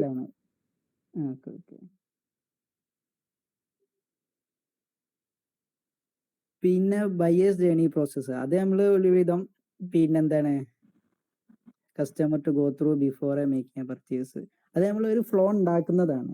നമ്മളൊരു വെബ്സൈറ്റ് ഉണ്ടാക്കുന്നത് അല്ലെങ്കിൽ ഒരു ക്യാമ്പയിൻ ഒക്കെ റൺ ചെയ്യുന്നതിന് മുന്നേ നമ്മൾ ഓൾറെഡി നമ്മൾ എന്ത് ചെയ്യണം, എന്താണ് ഉദ്ദേശിക്കുന്നത്, അപ്പോൾ ഇത് കണ്ടു കഴിഞ്ഞാൽ ഇന്നത്തിന് ക്ലിക്ക് വന്ന് സാധനം എന്ത് ചെയ്തു, ഇത് മേടിക്കുന്നു എന്നുള്ള ആ ജേണി എപ്പോഴും സ്പീഡാക്കുക, ഏറ്റവും ആൾക്കാരെ ഡിലേമേ വരുത്താതെ എന്ത് ചെയ്യുക, വേഗം ക്ലിക്ക് ചെയ്ത് ആ സാധനം മേടിപ്പിക്കാനുള്ള രീതിയിൽ നോക്കുക. ആ ഒരു ടൈം ഇതുണ്ടല്ലോ. ഹലോ, ഈ ബട്ടണും കാര്യങ്ങളൊക്കെ യൂസ് ചെയ്യുമ്പോൾ നമ്മൾ ഒരുവിധം UX-ലൊക്കെ നമ്മൾ ചെയ്യാറുണ്ട്. ഇങ്ങനെ ഇപ്പോൾ ഒരു സാധനത്തിന് ഹൈലൈറ്റ് ചെയ്യുക, ബാക്കി കാര്യങ്ങളൊക്കെ ഇപ്പോൾ എക്സാമ്പിൾ പിന്നെ ടേംസ് ആൻഡ് കണ്ടീഷൻ ഒക്കെ ഉണ്ടല്ലോ, അതൊക്കെ എന്ത് ചെയ്യും, ഏറ്റവും ചെറുതാക്കി എഴുതിയിട്ട് ഇതെന്ത് മറ്റുള്ള സാധനം ക്ലിക്ക് ചെയ്യാറുള്ളതിനെ എന്ത് ചെയ്യും, ഹൈലൈറ്റ് ചെയ്ത് ആ ക്ലിക്ക് ചെയ്യിച്ച് പിന്നെ കൂടുതൽ കാര്യങ്ങളും ബാക്കി 80% സാധനങ്ങളും എന്ത് ചെയ്യും നോക്കാതെ 20% ആ ഇതിൽ എന്ത് ചെയ്യുക ഉള്ള സാധനത്തിലേക്ക് വന്നിട്ട് ഞാൻ ക്ലിക്ക് ചെയ്ത് ഇതാക്കി കൊടുക്കുക എന്നുള്ള ഒരു മെത്തേഡാണെന്നാണ് എനിക്ക് ഇത് പറയുന്നത്. എന്താണ് ബയേഴ്സ് ജേർണിയെ കുറിച്ച് കൂടുതൽ ഉപയോഗിച്ചോ ചെയ്തതായിട്ടുള്ള ആൾക്കാരുണ്ടോ, പ്രിപ്പയർ ചെയ്ത ആൾക്കാരുണ്ടോ? എന്താണ് ബയേഴ്സ് ജേർണി? ഇതൊരു ഇത്രേ ഉള്ളൂ, എന്തായാലും ബ്രെയിൻ സ്റ്റോമിങ് മാതിരിയുള്ള ഒരു പ്രോസസ്സാണ്. ഓൾറെഡി നമ്മൾ ഒരു ക്യാമ്പയിൻ ഒക്കെ ചെയ്യുന്നതിന് മുന്നേ നമ്മൾ പ്ലാൻ ചെയ്യൂലേ, ഒരാള് ഒരു കസ്റ്റമർ വന്നു കഴിഞ്ഞാല് എത്ര ടൈം കൊണ്ടാണ് ഇപ്പൊ നമ്മളൊരു ആക്ഷൻ എടുക്കുക, എങ്ങനെയൊക്കെയാണ് പോകേണ്ടത്, എങ്ങോട്ടൊക്കെയാണ് പോകേണ്ടത്, ആദ്യം ക്ലിക്ക് ചെയ്യേണ്ടത് ഏതാണ്, അത് ക്ലിക്ക് ചെയ്ത് ബൈ ചെയ്യണതിന്റെ ഒരു ജേണി അത് സ്പീഡാക്കി കൊടുക്കുക. എക്സാമ്പിൾ ഇപ്പോൾ ഞാനൊരു എക്സാമ്പിൾ പറയുകയാണെന്നുണ്ടെങ്കിൽ ഇപ്പോൾ പിന്നെ കുറെ ഫോൺ കൊടുത്തിട്ട് ആൾക്കാർ ഡിലേ ആക്കുക, അല്ലാതെ എന്ത് ചെയ്യാണ് ഓൾറെഡി എന്ത് ചെയ്യാണ് ഇപ്പോൾ ഒരു എക്സാമ്പിൾ ഒരാള് ക്ലിക്ക് ചെയ്തു, അപ്പൊ എന്ത് ചെയ്ത് ലോഗിൻ ചെയ്യണം എന്ന് വരികയാണ്. പിന്നെ ലോഗിൻ ചെയ്യാൻ പോയി, അപ്പൊ പിന്നെ കുറെ ആൾക്കാർ എന്ത് ചെയ്യും, ലോഗിൻ ചെയ്യുന്ന സാധനം കണ്ട ആളും പേടിക്കൂല കണക്കിന് അല്ലേ. ഹലോ, ഒരു പുതിയൊരു വെബ്സൈറ്റ് ആണെന്നുണ്ടെങ്കിൽ അതിൽ ലോഗിന്റെ സാധനം കണ്ടു കഴിഞ്ഞാൽ അത് ലോഗിൻ ചെയ്യണ്ട എന്നുള്ളവർക്ക് എന്ത് ചെയ്യും, അവർ പോവും. ആ ഒരു സാധനത്തിനെ ഒറ്റയടിക്ക് എന്ത് ചെയ്യുക, ക്ലിക്ക് ചെയ്തൊക്കെ നേരെ മാജിക് ലിങ്ക് എന്നൊക്കെ പറഞ്ഞ സാധനം ഉണ്ട്. ഇപ്പൊ മാജിക് ലിങ്ക് കൊടുത്തു കഴിഞ്ഞാൽ ഓട്ടോമാറ്റിക്കലി എന്തെങ്കിലും രജിസ്റ്റേർഡ് ആവും, കാര്യങ്ങളൊക്കെ കയറും പെട്ടെന്ന് ഡാറ്റ. അതിന് ടീം, ഏതാണ് ടീം അത് നിങ്ങൾ ശ്രദ്ധിച്ചിട്ടുണ്ടോ? ഏതാണ് ടീം ഞാൻ മറന്നുപോയി. ഹലോ ഹലോ, ഇടയ്ക്ക് ചെറുതായിട്ട് സൗണ്ട് പറയുന്നുണ്ട്, കുഴപ്പമില്ല, പറഞ്ഞു. ഞാനൊരു കാര്യം പറഞ്ഞുതരാം. ഇപ്പൊ എക്സാമ്പിൾ ഒരു കമ്പനി ഉണ്ട്, ഒരു മലയാളിന്റെ കമ്പനി തന്നെയാണ്. അവർ ചെയ്യുന്നത് ഇത്രേ ഉള്ളൂ. പിന്നെ US ഒരു വട്ടം നമ്മൾ എന്ത് ചെയ്യാ, പിന്നെ അഡ്രസ് നമ്മൾ പേയ്മെന്റിന്റെ ഡീറ്റെയിൽസ് ആളില്ലേ, പേയ്മെന്റ് ഡീറ്റെയിൽസ് ആള് അവരെന്ത് ചെയ്യും, ഒന്ന് സ്റ്റോർ ചെയ്ത് വെക്കും ഒരു വട്ടം ഡീറ്റെയിൽസും കാര്യങ്ങളൊക്കെ. പിന്നെ നമ്മൾ ഏത് വെബ്സൈറ്റിൽ കയറിയാലും എന്ത് ചെയ്യും, ആ സാധനങ്ങളാണ് ഓട്ടോമാറ്റിക്കലി അവിടെ പ്രീഫിൽഡ് ആയിരിക്കും. ആ ഒരു വെബ്സൈറ്റ് ഉണ്ട്, അതൊരു മലയാളിനെ ഉണ്ടാക്കിയതാണ്, മലയാളിന്റെ ഒരു കോൺട്രിബ്യൂഷൻ ഉണ്ട് അതിൽ. ഞാൻ അത് മാത്രമല്ല നമ്മുടെ ഇവിടെ മാത്രമേ ഉള്ളൂ ഇത്രയും ഡാറ്റ ബ്രീച്ച് ആകുന്നത്. എന്നുവെച്ചാല് ഇത്രയും ഡാറ്റ പോകുന്നത് നമ്മുടെ ഇവിടെ മാത്രമാണ്. പുറം രാജ്യങ്ങളൊക്കെ ഭയങ്കര റെസ്ട്രിക്ഷൻസ് ആണ്. ഇപ്പൊ തന്നെ വാട്സ്ആപ്പ് മാർക്കറ്റിംഗ് ഒന്നും പുറം രാജ്യങ്ങൾ ചെയ്യാനൊന്നും പറ്റത്തൊന്നുമില്ല. അവിടെ ഭയങ്കര റെസ്ട്രിക്ഷനാ. എന്ന് വെച്ചാല് പേഴ്സണൽ യൂസിന് മാത്രമേ ഈ വാട്സപ്പും കാര്യങ്ങളൊക്കെ ഉപയോഗിക്കാൻ വേണ്ടി പറ്റത്തുള്ളൂ. അവര് ഉപയോഗിക്കുന്നതൊക്കെ വേറൊരു ലെവലിലുള്ള പരിപാടിയാ.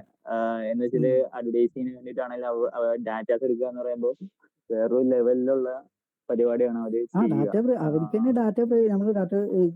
ഇപ്പൊ നമ്മളെ കമ്പനീസിലും കാര്യങ്ങളൊക്കെ ഭയങ്കരമാണ് ഡാറ്റ പ്രൊട്ടക്ഷന്റെ കാര്യങ്ങൾ വരുന്നത്. അതിപ്പോ ഓരോ ഇപ്പൊ യൂറോപ്പ് ആയിക്കോട്ടെ, യൂറോപ്പിന് വേറെ, ഇതിനൊക്കെ വേറെ വേറെ കാര്യങ്ങൾ ഉണ്ടാവും.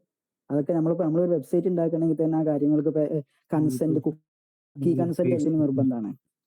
ഏത് ചെറിയ വെബ്സൈറ്റ് ആണെങ്കിലും കുക്കി പിന്നെ അതുപോലെ തന്നെ നമ്മൾ എന്താണ് അതിൽ എടുക്കുന്നത്, എന്താണ് അവർ യൂസർ അയക്കുന്നത്, എന്തൊക്കെ എടുക്കണം, അതിനൊക്കെ പോളിസീസ് നമ്മൾ ആദ്യം പറഞ്ഞിരിക്കണം. എന്തെല്ലാം കാര്യങ്ങളൊക്കെയാണ് എടുക്കുന്നത്, ഇന്ന കാര്യങ്ങൾ നമ്മൾ ചെയ്യൂല, ഇത് മാർക്കറ്റിംഗ് ചെയ്യൂല, ചെയ്യുകയാണെങ്കിൽ ചെയ്യും എന്നൊക്കെ നമ്മൾ പറഞ്ഞിട്ടാണ് അത് ആ ഒരു കൺസെന്റ് മേടിച്ചതിന് ശേഷമാണ് അവർ ചെയ്യുള്ളൂ. ഇവിടെ അതൊന്നും ഇല്ല. അപ്പൊ യൂസർ കാര്യങ്ങൾ അതെന്താ വെച്ച് കഴിഞ്ഞാല് ഇത് കണ്ടുപിടിച്ച ഒരാൾ കേസിന് പോയി കഴിഞ്ഞാൽ അവര് ഫൈൻ കൊടുക്കണം, അത്ര തന്നെ. അതെ. അത് മാത്രമല്ല, ഈ ഡാറ്റാസ് വിൽക്കുന്ന കമ്പനീസ് ഉണ്ട്. ഡാറ്റാസ് ഇഷ്ടംമാരിയുണ്ട്. ഡാറ്റാസ് പിന്നെ കുറെ സ്ഥലത്ത് ഇപ്പോ എക്സാമ്പിൾ ഇപ്പോ നമ്മള് ഒരുവിധം ഡാറ്റാസ് ഒക്കെ ഓൾറെഡി ലീക്ക് ആയിട്ട് അത് ഡാർക്ക് വെബ് കേട്ടിട്ടില്ലേ, ഡാർക്ക് വെബിൽ കിട്ടുന്നുണ്ട്. ഇപ്പൊ എക്സാമ്പിൾ ഇപ്പോ ഇതിൽ തന്നെ ഇപ്പൊ ഒരു ഇത് റെഡി ആയില്ലേ, ഇതിന്റെ മുന്നൊക്കെ കുറെ സിസ്കോ, അതുപോലെ തന്നെ നമ്മള് HP, ഇങ്ങനത്തെ കുറെ വെബ്സൈറ്റുകളും കാര്യങ്ങളൊക്കെ ഇല്ലേ, അതിൽ നിന്നൊക്കെ അവര് യൂസർ ഡാറ്റാബേസ് ഇപ്പോ ട്വിറ്ററിൻ്റെത് പോയിന്ന്, അതൊക്കെ ഇടയ്ക്ക് വിളിച്ചായി പോകുന്നുണ്ട് ഡീറ്റെയിൽസേ. അത് ഈ സെക്യൂരിറ്റിന്റെ ടീം അത് കാണിക്കും, അപ്പോൾ തന്നെ അത് ഇതാക്കും. അങ്ങനെ കുറെ കിട്ടാനും കാര്യങ്ങളൊക്കെ ഉണ്ട്. ഡാറ്റ എന്ന് പറഞ്ഞത് വലിയ സാധനം തന്നെയാണ്.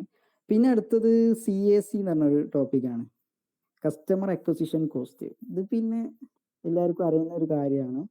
വെച്ചാല് ഒരു കസ്റ്റമറിനെ നമ്മൾ അക്വയർ ചെയ്യാൻ വരുന്ന കോസ്റ്റാണ്.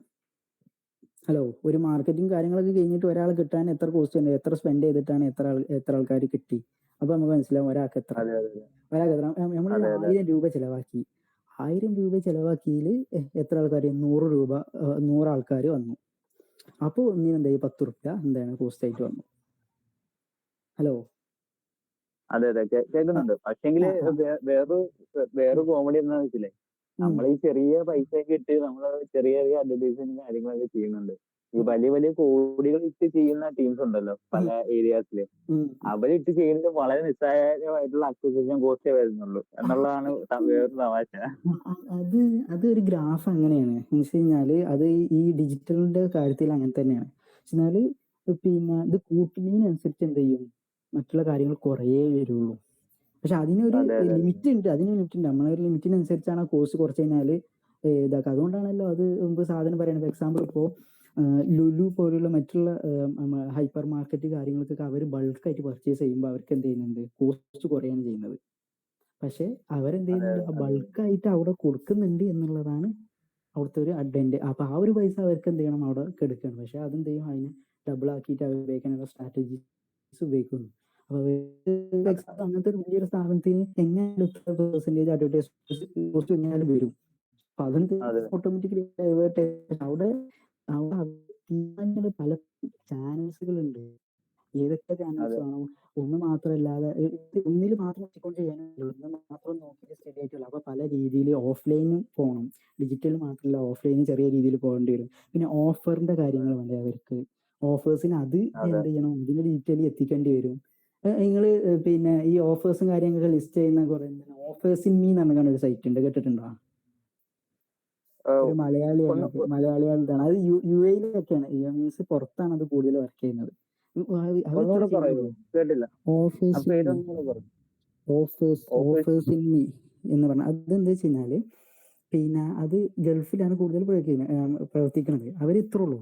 നമ്മള് ഇപ്പൊ ഓരോ പിന്നെ ഇപ്പൊ ലുലു ആയിക്കോട്ടെ, മറ്റുള്ളതായിക്കോട്ടെ, അതൊക്കെ ഓരോ സ്ഥലത്തേക്കും പിന്നെ അവരെ പോസ്റ്റേഴ്സ് ഇല്ലേ, പോസ്റ്റേഴ്സ് നമ്മളിപ്പോ പോസ്റ്റർ അടിക്കൂലെ സിമ്പിൾ ആയിട്ട്, അതിന്റെ നോട്ടീസ്, ആ നോട്ടീസ് മാത്രം അവിടെ PDF അവിടെ കാണിക്കുകയാണ് ചെയ്യാം. പക്ഷെ അതിന് ആ യൂസ് ചെയ്യാൻ ഓക്കെ ഓക്കെ അത്രയും ആൾക്കാരുണ്ട്. ആ വേറെ ഒന്നുമില്ല. മനസ്സിലായി. അവര് ഡിസൈൻ ഓൾറെഡി വേറെ ആൾക്കാർ നമ്മൾ ഡിസൈൻ ചെയ്യില്ല ഒരു പോസ്റ്റർ, ഇത് നോട്ടീസ്. ആ നോട്ടീസ് എന്ത് ചെയ്യും, ഇതില് വെബില് സെർച്ച് ചെയ്ത് കാണിക്കും. അപ്പൊ എന്നിട്ട് അതിലെന്ത് അവർക്ക് പിന്നെ പേയ്മെന്റ് കൊടുത്തു കഴിഞ്ഞാൽ അവരെന്ത് ചെയ്യും, ഫസ്റ്റ് കാണിക്കും. പിന്നെ വേറൊരു ഐറ്റം ഉണ്ടല്ലോ. ഇപ്പൊ നമ്മൾ ഔട്ട്സൈഡ് ഒക്കെ ഇങ്ങനെ ഹോർഡിങ്സും ചെറിയ നോട്ടീസ് ബോർഡ് ഒക്കെ കാണുമല്ലോ ഔട്ട്സൈഡ്. ബ്രോക്കറേജ്, നോ ബ്രോക്കർ എന്ന് പറയുന്ന, അറിയോ? നോ ബ്രോക്കർ എന്ന് പറയുന്ന ഒരു പിന്നെ ബാംഗ്ലൂരൊക്കെ ഉപയോഗിക്കുന്നതാണ്. അതെ അതെ. അവിടെ ഭയങ്കര ഫെമിലിയർ ആണ്. അതെ അതെ. നമുക്ക് ഇങ്ങോട്ട് പൈസ കിട്ടും, ഇങ്ങോട്ട് പൈസ കിട്ടും. നമ്മള് വെളിയിൽ ഇങ്ങനെ ഓരോ കാര്യങ്ങൾ കാണുവാണെങ്കിൽ നമ്മൾ അതെടുത്തിട്ട് ഇപ്പം ജോലിയുടെ ഇതൊക്കെ നോട്ടീസ് ഒട്ടിക്കും വെളിയിലൊക്കെ. അപ്പൊ അതൊക്കെ ജസ്റ്റ് എടുത്ത് നമ്മള് പിന്നെ അതിൽ ഇടുവാണെങ്കിൽ ആൾക്ക് നമുക്ക് പൈസ ക്യാഷ് കയറും. അതായത് എൻഗേജ്മെന്റ്, കസ്റ്റമർ എൻഗേജ്മെന്റ് കൂട്ടുകയാണ്. അത് നമ്മൾ അതിന്റെ എക്സാമ്പിൾ ഇത് തന്നെയല്ലേ. ഹലോ, ഗൂഗിൾ മാപ്പ് ഇല്ലേ, ഗൂഗിൾ മാപ്പിൽ നമ്മൾ റിവ്യൂ ചെയ്യാന്നുണ്ടെങ്കിൽ റിവ്യൂവിന് കുറെ പോയിന്റും ഓഫേഴ്സും അവർക്ക് ഓരോ ഇതൊക്കെ ഉണ്ട്. കൂടുതൽ റിവ്യൂ ചെയ്യുന്ന ആൾക്കാർക്ക് അവര് മീറ്റപ്പ് ഒക്കെ നടത്തുന്നുണ്ട്. അങ്ങനെയാണ് ഗൂഗിൾ റിവ്യൂ. അപ്പൊ അവര് ആ റാങ്കിൽ നിൽക്കുന്ന ആള് ഓരോരുത്തർ റേറ്റ് ചെയ്ത് പറഞ്ഞു കഴിഞ്ഞാൽ ഓട്ടോമാറ്റിക്കലി ആ ഇത് കൂടും. എക്സാമ്പിൾ ഇപ്പൊ ഒരു സാധാരണക്കാരൻ ഒരു 20 ആൾക്കാർ റേറ്റ് ചെയ്യുന്നതും റിവ്യൂ എഴുതുന്നതും ഈ റാങ്കുള്ള ഒരാൾ ഒറ്റ റിവ്യൂ എഴുതുന്നതും വ്യത്യാസമുണ്ട്. എന്തുകൊണ്ട് വെച്ച് കഴിഞ്ഞാൽ അത് ഇങ്ങനെ ഒരു പ്രോഗ്രസ് ആണ്. അവര് ചെയ്ത് വരും. അപ്പൊ അവര് കാര്യങ്ങളൊക്കെ ഇങ്ങനെ എന്ത് ചെയ്യും, ട്രാവൽ ചെയ്യുന്ന ആൾക്കാർക്ക് അത് പണ്ട് നന്നായിട്ട്. എന്റെ ഒരു ഫ്രണ്ട് ഉണ്ട്, അതിൽ ഓൾറെഡി അവനക്ക് സെയിൽസിന്റെ പരിപാടിയാണ്. അപ്പോൾ എന്ത് ചെയ്യും, കൂടുതൽ പോകലാണ് ഉണ്ടാവുക. മീൻസ് ഓരോ ഓൾ കേരളയാണ്. അപ്പൊ അവനെന്ത് ചെയ്യും, ഓരോ ഹോട്ടലും എന്ത് ചെയ്യും, പോണ അവിടെ എന്ത് ചെയ്യും, റേറ്റ് ചെയ്യും. അങ്ങനെ അവനക്ക് ഇപ്പൊ എന്ത് പിന്നെ അവിടുന്ന് എന്തോ പിന്നെ ഫ്രീ ആയിട്ടുള്ള ക്യാഷ് ബാക്ക് കിട്ടി. അതുപോലെ തന്നെ അവർക്ക് എന്തോ ഒരു ഗുഡീസ് സാധനം വന്ന്, അതൊക്കെ കുറച്ച് കഴിഞ്ഞാൽ അവരന്ന് പ്രൊമോട്ട് ചെയ്യുന്നു. 2019, 20 ആ റേഞ്ചിലൊക്കെ, ആ ടൈമിലൊക്കെയാണ് അവൻ. ഇപ്പോൾ അത് കുറെ വ്ളോഗേഴ്സ് ഒക്കെ വന്നപ്പോ അവർ ലെവല് കൂട്ടിയവര്. പക്ഷെ അവന്റെ റിവ്യൂവിന് ഇപ്പോഴും വാല്യൂ ഉണ്ട്. അത് മാത്രമല്ല ഇപ്പം പൈസ കൊടുത്തു കഴിഞ്ഞാൽ ഇപ്പം ഗൂഗിളിൽ ഇപ്പൊ റിവ്യൂ ഇടാനുള്ള ടീംസ് ഉണ്ടല്ലോ ഇപ്പൊ. അങ്ങനെയുള്ള ടീംസ് ഒക്കെ ഉണ്ട്. ഇത്ര രൂപ കൊടുത്തു കഴിഞ്ഞാല്. പക്ഷെ അതൊന്നും റെലവെന്റ് അല്ല. ഇൻ ഫ്യൂച്ചർ എന്തായാലും അത് ഓട്ടോമാറ്റിക്കായിട്ട് ഏതെങ്കിലും അൽഗോരിതം വരുമ്പോ അത് ഓട്ടോമാറ്റിക്കായിട്ട് റിമൂവ് ആകും എന്തായാലും. അത് ഗൂഗിൾ ഓട്ടോമാറ്റിക് അത് കണ്ടുപിടിക്കാനുള്ള പരിപാടികളൊക്കെ എന്തായാലും ചെയ്യുകയും ചെയ്യും. ചെയ്യുന്നത്. അതല്ല, ഇത് ഇങ്ങനെ ചെറിയ നിശയിൽ കുറച്ച് ടൈമിൽ അത് ഇതാവുള്ളൂ. കൂടുതൽ വേറെ ഒരാൾ പിന്നെ ഓപ്പണന്റ് നല്ല രീതിയിൽ ഓർഗാനിക്കിലൂടെ വരുന്നുണ്ടെന്നുണ്ടെങ്കിൽ അതേ അവിടെ കാണിക്കുള്ളൂ. അല്ലാതെ നമ്മൾ ഇവിടെ എത്ര ഉണ്ടാക്കിയിട്ടും കാര്യമൊന്നുമില്ല. അത് ട്രാക്ക് ചെയ്യാൻ അതിനൊക്കെയുള്ള കാര്യങ്ങൾ സെന്റിമെന്റൽ അനാലിസിസിന്റെ പരിപാടികളൊക്കെ അവർ ചെയ്തുകൊണ്ടിരിക്കുന്നുണ്ട്. ഈ സെന്റിമെന്റൽ അനാലിസിസ് പറഞ്ഞാൽ അതുകൊണ്ടാണ് ഇപ്പൊ റിവ്യൂവിന്റെ കാര്യത്തിൽ സിസ്റ്റത്തിന് സിസ്റ്റാണ് തീരുമാനിക്കുക. അത് മറ്റുള്ള റിവ്യൂ ആൾക്കാർ വായിക്കണ്ടേ. ഇപ്പൊ AI ഉപയോഗിച്ചിട്ട് നമുക്ക് സെന്റിമെന്റൽ അനാലിസിസ് എന്നാണ് പരിപാടി നടത്തുന്നത്. അത് വെച്ചിട്ടാണ് മറ്റുള്ള കാര്യങ്ങൾ ചെയ്യുന്നത്. എക്സാമ്പിൾ ഇപ്പോ ഈ പിന്നെ നമ്മളെ വലിയ വലിയ ഇപ്പൊ എക്സാമ്പിൾ ഇന്റൽ എടുക്കുക. ഇന്റലിൽ തന്നെ അവര് ഓരോ പോസ്റ്റിന്റെയും അവരെ എല്ലാ സോഷ്യൽ മീഡിയ കാര്യങ്ങളൊക്കെ ഇന്റലല്ല ഹാൻഡിൽ ചെയ്യുന്നത്. അത് ആക്സെഞ്ചർ എന്ന് പറഞ്ഞ ടീം തന്നെയാണ് ഹാൻഡിൽ ചെയ്യുന്നത്. മനസ്സിലായില്ലേ? ഈ ആക്സെഞ്ചറിൽ അവരെന്ത് ചെയ്യുന്നുണ്ട്, അവരാണ് പോസ്റ്റ് ഒക്കെ ഇടല്. പോസ്റ്റ് ഇടുക. അതുപോലെ തന്നെ ആ സാധനത്തിൽ വർക്ക് ചെയ്യുന്ന എൻ്റെ സ്നേഹിതൻ ഉണ്ടായിരുന്നു ബാംഗ്ലൂർ. അപ്പൊ അവർക്ക് ഇപ്പൊ എന്തായി, ആദ്യം 10 ആൾക്കാരുണ്ടായിരുന്നു ടീമില്. ഇപ്പൊ അതൊരു 4 ആൾക്കാരായി കുറച്ചു. അവരെന്താ ചെയ്യുന്നത് വെച്ച് കഴിഞ്ഞാല് മറ്റുള്ളത് ഓരോ റിവ്യൂ വായിച്ചിട്ട് അതിന് കാര്യങ്ങൾ കൊടുക്കലായിരുന്നു. ഇപ്പൊ എന്ത് ചെയ്യുന്ന വെച്ച് കഴിഞ്ഞാല് ഇവർക്ക് എന്താ കാണിക്കല്, പോസിറ്റീവായിട്ട് നല്ല റിവ്യൂസും കാര്യങ്ങളൊക്കെ ഓൾറെഡി വെറുതെ ഹായ് ഗുഡ് എന്നൊക്കെ പറഞ്ഞ കമന്റും കാര്യങ്ങളൊക്കെ ഉണ്ടല്ലോ, അതൊന്നും ആർക്കും കാണിക്കൂല. മീൻസ് ഇവരെ ജോബിന് കാണിക്കൂല. എന്നിട്ട് മെഷീൻ ലേണിംഗ് ബൾക്ക് ഡാറ്റ അങ്ങനെ എന്തോ പരിപാടി ഉണ്ടല്ലോ, അതാണല്ലോ ഇത് അല്ലെ? മെഷീൻ ലേണിംഗ് മെഷീൻ ലേണിംഗ് വെച്ചിട്ട് എക്സാമ്പിൾ ഇപ്പൊ നമ്മളിപ്പോ ഒരാള് ഇത് പ്രശ്നം വരുന്ന എവിടെയാണെന്നറിയോ? എക്സാമ്പിൾ നമ്മൾ ആക്കൂലേ, മീൻസ് ഒരാളെ ഊക്കി പറയാനില്ല, ഒരാള് ഏറ്റവും വേസ്റ്റ് സാധനം, പക്ഷെ നമ്മൾ അതിനെ കളിയാക്കി പറയില്ലേ, അങ്ങനെ ഇട്ട് കഴിഞ്ഞാല് ഇവർക്ക് മനസ്സിലാവില്ല. എക്സാമ്പിള് ഇപ്പൊ ഈ സാധനം കഴിച്ചിട്ട് തീരെ തൊള്ളയിൽ മീൻസ് ഭക്ഷണം കഴിക്കാൻ തീരെ വയ്ക്കൂല. അപ്പൊ ചിലവർ പറയും കളിയാക്കിയിട്ട് ഈ സാധനം എന്താണ് ഇത്രയും രസമുള്ള സാധനം ഞാൻ കഴിച്ചിട്ടില്ല എന്ന് പറയാം. പക്ഷെ അതെന്താ, അതിലൊന്ന് മീൻ ചെയ്യണം എന്താണ്, ഇങ്ങനെ കളിയാക്കാണ്. അതിലൊരു എന്ത് ചെയ്യാണ്, കളിയാക്കിയിട്ട് നമ്മൾ ഒരു വാക്കിന് എന്ത് ചെയ്യും, പൊക്കി പറയും. ആ ഒരു സാധനത്തിൽ ആർക്കും ചെയ്യാൻ പറ്റില്ല. കാര്യം മനസ്സിലായില്ലേ? പക്ഷെ അത് ആ സാധനം എന്താണ് അവിടെ പോകും. പക്ഷെ ഇത് കളിയാക്കിയതാണ്. ചില വാക്കുകൾ കണ്ടാൽ നമുക്ക് മനസ്സിലാവും. അതിന്റെ തുടക്കത്തിനാണല്ലോ. അപ്പൊ ഇവര് നോക്കൽ എങ്ങനെയാണെന്ന് വെച്ചാൽ ഒരു വേർഡിനെ പിന്നെ സെഗ്മെന്റ് ചെയ്യും. അങ്ങനെ കുറെ പരിപാടി NLP എന്നാണ്, നാച്ചുറൽ പ്രോസസ് പിന്നെ ഇത് NLPനെ കുറിച്ചിട്ട് ഞാൻ ഇത് ചെയ്ത ആളാണ്, ഒരു ആർട്ടിക്കിൾ എഴുതിയിട്ടുണ്ട്. അപ്പൊ അതിന് വേണ്ടിയിട്ട് ഞാൻ അത്യാവശ്യം പഠിച്ചിട്ടുണ്ട് NLPനെ കുറിച്ച്. അപ്പൊ NLPയിൽ വരുന്ന സംഗതികളെ NLP എന്ന് പറഞ്ഞാൽ അടിപൊളിയാണ്. NLP വെച്ചിട്ടാണ് ബാക്കി കാര്യങ്ങളൊക്കെ മനസ്സിലാക്കുന്നത്. ഈ കൂടുതലും അവർക്ക് ടെക്സ്റ്റ് ആണ് സത്യത്തിൽ പറഞ്ഞു കഴിഞ്ഞാൽ അവർക്ക് കിട്ടണത്. ടെക്സ്റ്റ് എന്നാണ് അവരെങ്ങനെയാലും ഇപ്പോൾ ഒരു സിസ്റ്റം ആയിക്കോട്ടെ, സിസ്റ്റത്തിന് എന്ത് ചെയ്യണം, ഒരു ടെക്സ്റ്റ് കിട്ടി ആ ടെക്സ്റ്റിനെ 0 to 1 ആക്കിയിട്ടാണ് അത് മനസ്സിലാക്കി വെക്കുന്നത്. മനസ്സിലായില്ലേ? എത്ര ഇമേജും കാര്യങ്ങളൊക്കെ ആണെങ്കിൽ അതിനൊക്കെ ന്യൂമറിക്കും കാര്യങ്ങളും ആക്കിയിട്ട് അതിന്റെ ഒരു ഇതിലോട്ടാ വരുന്നത്. അങ്ങനെയാണ് അത് മനസ്സിലാക്കി വെക്കുന്നത്. അപ്പൊ ആ പ്രോസസ്സിന് എന്ത് ചെയ്യണേ, അതിനെ നമ്മൾ ഇൻഡെക്സ് ചെയ്യാൻ വേണ്ടിയിട്ട് നമ്മൾ എന്ത് ചെയ്യും, ഇന്ന കാര്യം. അപ്പൊ അതിൽ ഇപ്പൊ എക്സാമ്പിൾ ഹി യു എന്നൊക്കെ പറഞ്ഞിട്ട് നമ്മൾ ഉപയോഗിക്കില്ല, നമ്മൾ നോട്ടേഷൻ ഉപയോഗിക്കുന്ന സാധനങ്ങളല്ല, ആ സാധനങ്ങളൊക്കെ അവരെന്ത് ചെയ്യും, അതിന് ഇൻഡെക്സ് കുറക്കും. അപ്പൊ അതുപോലെ തന്നെ സബ്ജക്ട് അതിൽ എന്താണെന്ന് മനസ്സിലാക്കലൊക്കെ അങ്ങനെ രീതിയിലാണ്. ഇപ്പൊ ഒരു വേർഡ് കൊടുത്തു കഴിഞ്ഞാൽ അതിൽ ഏതാണ് സബ്ജക്ട്, ഏതാണ് അതിലത്തെ നൗണ്, അതൊക്കെ അവർ മനസ്സിലാക്കും. ആ ഒരു പ്രോസസ്സ് പഠിപ്പിച്ചിട്ട് അങ്ങനെയൊക്കെയാണ് കാര്യങ്ങൾ തന്നെ. ഇത് പോകുന്നത് കുറെ പോയി. അപ്പോ 9:22 എക്സാമ്പിള് ഇപ്പോ എവിടെ എത്തി? പിന്നെ എന്താ CSE ഇപ്പൊ ഈ URL കേട്ടിട്ടുണ്ടോ? എന്താണ് വായിക്കുക?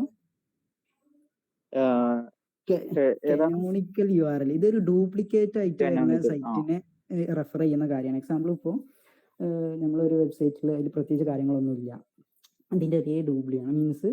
അപ്പൊ എന്ത് ചെയ്യും, ആ വെബ്സൈറ്റിനെ എന്ത് ചെയ്യും, അതില് കാണിക്കണ്ട, SEO കാണിക്കണ്ട എന്ന് പറഞ്ഞിട്ട് നമുക്ക് ഒഴിവാക്കാം. വെറുതെ ആ സാധനത്തിന് കാണിച്ചിട്ട് സെയിം ആണ്. അപ്പൊ ആൾക്കാർ എന്താ വെച്ചാൽ സെയിം സാധനം തന്നെ ഡ്യൂപ്ലി വേറെ സാധനത്തിൽ കൊടുത്തു കഴിഞ്ഞാൽ അത് ആൾക്കാർ കണ്ടിട്ടുണ്ടെങ്കിൽ ആൾക്കാർ എന്ത് ചെയ്യും, അത് സെയിം സാധനം ഒരിക്കലും കൊടുക്കരുത്.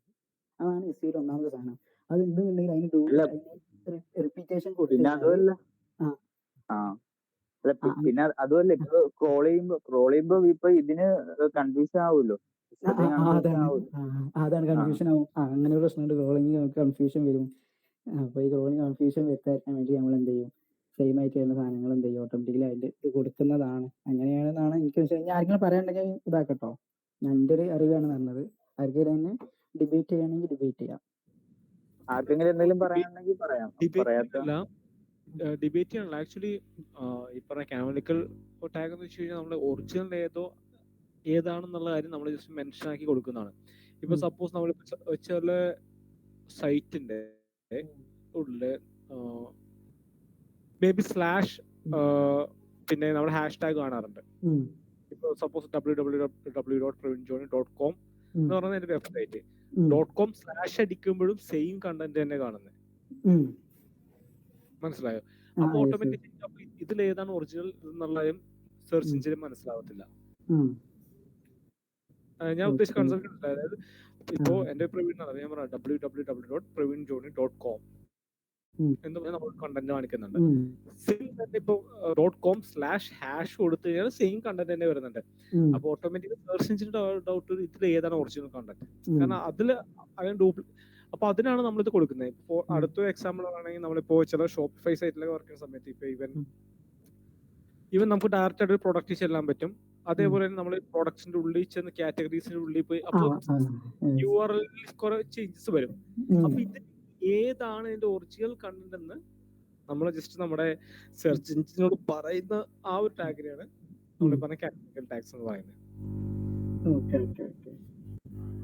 അപ്പൊ ഒറിജിനൽ കണ്ടന്റിന്റെ ഇത് അവിടെ കൊടുക്കുക എന്നാണ് പറഞ്ഞത്. അതെ, ഒറിജിനൽ കണ്ടന്റ് ഏതാണോ അതാണ് നമ്മൾ അവിടെ കൊടുക്കേണ്ടത്. അല്ലെങ്കിൽ ആക്ച്വലി ഇപ്പോ ഒരു 3-4 URL സെയിം കണ്ടന്റ് കാണിച്ചു കഴിഞ്ഞാല് നേരെ ഡ്യൂപ്ലിക്കേറ്റ് അടിക്കില്ലേ?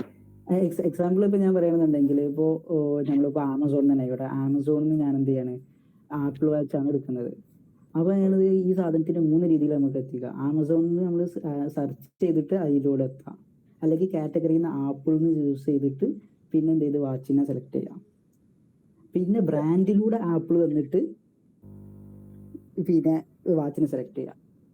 ഹലോ, അതെ അതെ അതെ. അപ്പൊ അങ്ങനെ മേ ബി അല്ല, അപ്പോ സെയിം പ്രൊഡക്റ്റ് പേജിലേക്കാ പോകുന്നത്, പക്ഷെ URL ചേഞ്ചസ് വന്നേക്കാം. അതാണ് ഈ സിംഗിൾ പ്രൊഡക്റ്റ് തന്നെയാണ് കാണിക്കുന്നത്. ആപ്പിൾ പ്രൊഡക്റ്റ് ഈ സാധനത്തിന് ഇങ്ങനെയൊക്കെ വന്നാലും ആപ്പിളിന്റെ ഈ സിംഗിൾ പ്രൊജക്റ്റിക്കാണ് വരുന്നത്. പക്ഷെ ഇങ്ങനെ 3 വഴി കൂടി വരാം. അപ്പൊ എങ്ങനെയാണ് ഇതിനെ ആക്ട് ചെയ്യുക? ആ പ്രൊഡക്റ്റ് പേജിന്റെ ആക്ച്വൽ URL എന്താ, അത് നമ്മൾ കാനോനിക്കൽ ടാഗ് ആയിട്ട് കൊടുത്താൽ മതി. അതെ അതെ അതെ. വേറൊരു കാര്യം പറയുവാണെങ്കിൽ, വേറെ ടെക്നിക്കൽ ആയിട്ടുള്ള കാര്യം പറയുവാണെങ്കിൽ, ഇന്റേണൽ ലിങ്ക്സിൽ കറക്റ്റ് ഇന്റേണൽ ലിങ്ക്സ് ഏതാണോ അതില് കറക്റ്റ് ആയിട്ട് കൊടുക്കുക, അതല്ലേ? ബ്ലോഗ് ഇപ്പൊ പല സ്ഥലത്തുള്ള ബ്ലോഗ്സും കാര്യങ്ങളും അല്ല, വേറെ ഇന്റേണൽ ലിങ്ക്സും കാര്യങ്ങളൊക്കെ നമ്മൾ അങ്ങോട്ടും ഇങ്ങോട്ട് കൊടുക്കുമല്ലോ. അതില് ഇപ്പം ഫോണിന്റെ കാര്യം പറയുമ്പോഴേ എനിക്ക് അതാണ് കട്ട് ചെയ്ത്. ഇന്റേണൽ ലിങ്ക്സിൽ ഒരു എക്സാമ്പിൾ പറഞ്ഞുതരും. അപ്പൊ എനിക്ക് ഞാൻ പറഞ്ഞ മാതിരി ഇന്ത്യയിൽ ഒരു എക്സാമ്പിൾ പറഞ്ഞു, എക്സാമ്പിൾ ആണ് കൂടുതൽ ഇഷ്ടം, അതുകൊണ്ട് പറഞ്ഞു. ഇന്റേണൽ ലിങ്ക്സ് സപ്പോസ് നമ്മളിപ്പോ നിറച്ച് സ്റ്റഡി അബ്രോഡ് കാണുന്നവരാണ്. ഓക്കെ, ഒരാള് നമ്മുടെ ഒരു ഏജൻസി ഓസ്ട്രേലിയ ചെയ്യുന്നുണ്ട്, അയർലൻഡ് ചെയ്യുന്നുണ്ട്, UK ചെയ്യുന്നുണ്ട്. ഈവൻ ഒരു ഹോം പേജിൽ തന്നെ ഒരു സെക്ഷൻ വെച്ചിട്ട് നമ്മൾ നേരെ അയർലൻഡ് എന്ന് പറഞ്ഞ റീഡ് മോർന്നോ അല്ലെങ്കിൽ സംതിങ് ലേൺ മോർന്നോ എന്തെങ്കിലും കൊടുത്ത് നമ്മൾ അതിലേക്ക് ക്ലിക്ക് ചെയ്യുമ്പോൾ നേരെ അടുത്ത പേജിലേക്ക് ഇല്ല. നമ്മൾ ഇന്ത്യൻ സൈറ്റിന്റെ ഉള്ളിൽ തന്നെ ചെയ്യുന്ന ലിങ്കിങ്ങിനാണ് നമ്മൾ ഇന്റേണൽ. അപ്പൊ ഏതാണ് അതില് കാനോണിക്കൽ ആയി കൊടുക്കുക, അതാണ് ചോദിക്കുന്നത്. നമ്മുടെ എല്ലാ പേജിനും അവിടെ ആയിട്ടുള്ള ലിങ്ക്സ് ഉണ്ടല്ലോ, അതാണ് ശരിക്കും കാനോനിക്കൽ ലിങ്ക് ആയിട്ട് വരുന്നത്. ഇപ്പോ എന്താ പറയണ്ടേ, ഇപ്പോ നേരത്തെ പറഞ്ഞ പോലെ ഇപ്പൊ ഞാൻ സോഷ്യൽ മീഡിയ ആഡ്സ് ചെയ്യുന്നുണ്ട്, pravinjoni/social media ads എന്ന് പറഞ്ഞ് വരുന്നതിന്റെ ആ കാനോനിക്കൽ വേണമെങ്കിൽ നമുക്ക് അത് തന്നെ കൊടുത്താൽ മതി. ഇപ്പോ നമ്മൾ ഏതാണ് ഒരു ഒറിജിനൽ ലിങ്ക് ഏതാണോ അത് കൊടുക്കുക. കാരണം ഇപ്പൊ മേ ബി ഒരേ കണ്ടന്റ് നമുക്ക് പല ലിങ്ക്സിൽ കാണാൻ പറ്റും. അതിനെയാണ് ഉദ്ദേശിക്കുന്നത്. അപ്പൊ എല്ലാവരും ക്ലിയർ ആയെന്ന് തോന്നുന്നു. അപ്പൊ ഈ ഒരു വേർഡ് തന്നെ ഒരു രസമാണ്. അപ്പോ കാനോണിക്കൽ ലിങ്ക്, പിന്നെ CDP എന്ന് പറഞ്ഞത് പെട്ടെന്ന് നമുക്ക് റാപ്പ് ചെയ്യാം കേട്ടോ. ഇനിയിപ്പോ കസ്റ്റമർ ഡാറ്റ പ്ലാറ്റ്ഫോം, ഇതിനെ കുറിച്ചിട്ട് നേരത്തെ നമ്മൾ അതിനെ കുറിച്ചൊരു വാക്ക് പറഞ്ഞു, കസ്റ്റമർ ഡാറ്റ പ്ലാറ്റ്ഫോം. ആ ഒരു സംഗതി തന്നെയാണ് പറഞ്ഞത്, കസ്റ്റമർ ഡാറ്റ പ്ലാറ്റ്ഫോം. ഞാൻ ആ ഒരു എക്സാമ്പിൾ പറഞ്ഞില്ല, കസ്റ്റമർ ഡാറ്റ ഒക്കെ സേവ് ചെയ്തിട്ട് അത് മാത്രം കൊടുക്കുന്ന ടീമാണ്. അതിനൊരു എക്സാമ്പിൾ ഉണ്ട്, നല്ലൊരു എക്സാമ്പിൾ ഉണ്ട്. ഇപ്പൊ ഞാൻ മറന്നു, ഈ സെഗ്മെന്റ് സെഗ്മെന്റ് അല്ല, ഇത് സെഗ്മെന്റ് ട്രഷർ ഡാറ്റ പ്രാക്ടീസ്, ഇതാണ് ടൂൾസിന്റെ രീതിയിൽ കൊടുത്തിട്ടുള്ളത്. ഒരു സിനാരിയോ ഞാൻ കൊടുത്തിട്ടുണ്ട്, സിനാരിയോ നോക്കട്ടെ കേട്ടോ. And e-commerce company want to improve customer retention and increase sales through personalized marketing. അപ്പോൾ നമുക്ക് എന്തെങ്കിലും ഡാറ്റ വേണ്ടി വരും. എക്സാമ്പിൾ അപ്പൊ ഇങ്ങനത്തെ ഈ ടൂളുകളൊക്കെ ഉപയോഗിച്ചാലില്ലേ നമ്മളെ ആഡ് പേഴ്സണലൈസ് മാർക്കറ്റിംഗിന് വേണ്ടി ഉപയോഗിക്കാൻ പറ്റുന്ന improve customer retention and increase the sales through personalise marketing. Example നമുക്കിപ്പോൾ ഒരുവിധം ഡാറ്റകൾ നമ്മളെ എക്സാമ്പിൾ ഒരാൾ ഇപ്പോൾ ഒരു എക്സാമ്പിൾ പറയാണ്, നമ്മളൊരു ഇവന്റ് നടത്തി, ഹലോ അബ്രോഡിന്റെ ഒരു ഇവന്റ് നടത്തി, അങ്ങനെ ഫ്രീ ആയിട്ടുള്ള ഒരു ഇവന്റ് ആയിരുന്നു. അതിൽ കുറെ ആൾക്കാർ രജിസ്റ്റർ ചെയ്തു. അപ്പൊ ആ രജിസ്റ്റർ ചെയ്ത ഡാറ്റ നമുക്ക് എന്ത് ചെയ്യാം, പിന്നെ നമുക്ക് ഈ സിമിലർ ആയിട്ടുള്ള ആൾക്കാർക്ക് ഇത് വിൽക്കാം. എന്ന് വെച്ചാൽ അവര് ആ ഒരു ഇവന്റിന് രജിസ്റ്റർ ചെയ്തതാണ്. അതുകൊണ്ട് ഇപ്പൊ എക്സാമ്പിൾ അവരെ ട്രാക്ക് ചെയ്യാം, അവരെ ഏതിലെങ്കിലും ചെയ്തിട്ടില്ല എന്നുള്ള അങ്ങനെ നമുക്ക് ചെയ്യാം. അപ്പൊ രജിസ്റ്റർ ചെയ്തവരൊക്കെ എന്തെങ്കിലും ഫീഡ്ബാക്ക് എടുത്തിട്ട് അവർ ഏതിലെങ്കിലും രജിസ്റ്റർ ചെയ്ത് അവരൊന്നും ഫീഡ്ബാക്ക് ഒന്നും തരാത്ത ആൾക്കാരുണ്ടെങ്കിൽ അവരൊക്കെ എന്താണ്, അവരാരും എന്ത് ചെയ്യുക, കമ്മിറ്റ് ചെയ്തിട്ടില്ല എന്ന് മനസ്സിലായി. പക്ഷെ അവരൊക്കെ ഇൻട്രസ്റ്റഡ് ആണ്, എങ്ങനെയെങ്കിലും ഒരു ഇൻട്രസ്റ്റഡ് ഉണ്ട്. അപ്പൊ അതുകൊണ്ട് ഇത് അപ്പൊ ആ ഒരു ഡാറ്റ നമുക്ക് എടുത്ത് വെച്ചിട്ട് ആ സാധനം എന്ത് ചെയ്യാൻ മറ്റുള്ളവർക്ക് വിൽക്കാം എന്നുള്ള രീതി. അങ്ങനെയൊക്കെ കസ്റ്റമറുടെ ഡാറ്റ ചെയ്യാൻ പറ്റും. അങ്ങനെ കിട്ടുന്ന കുറെ സ്ഥലങ്ങളൊക്കെ ഉണ്ട്. പിന്നെ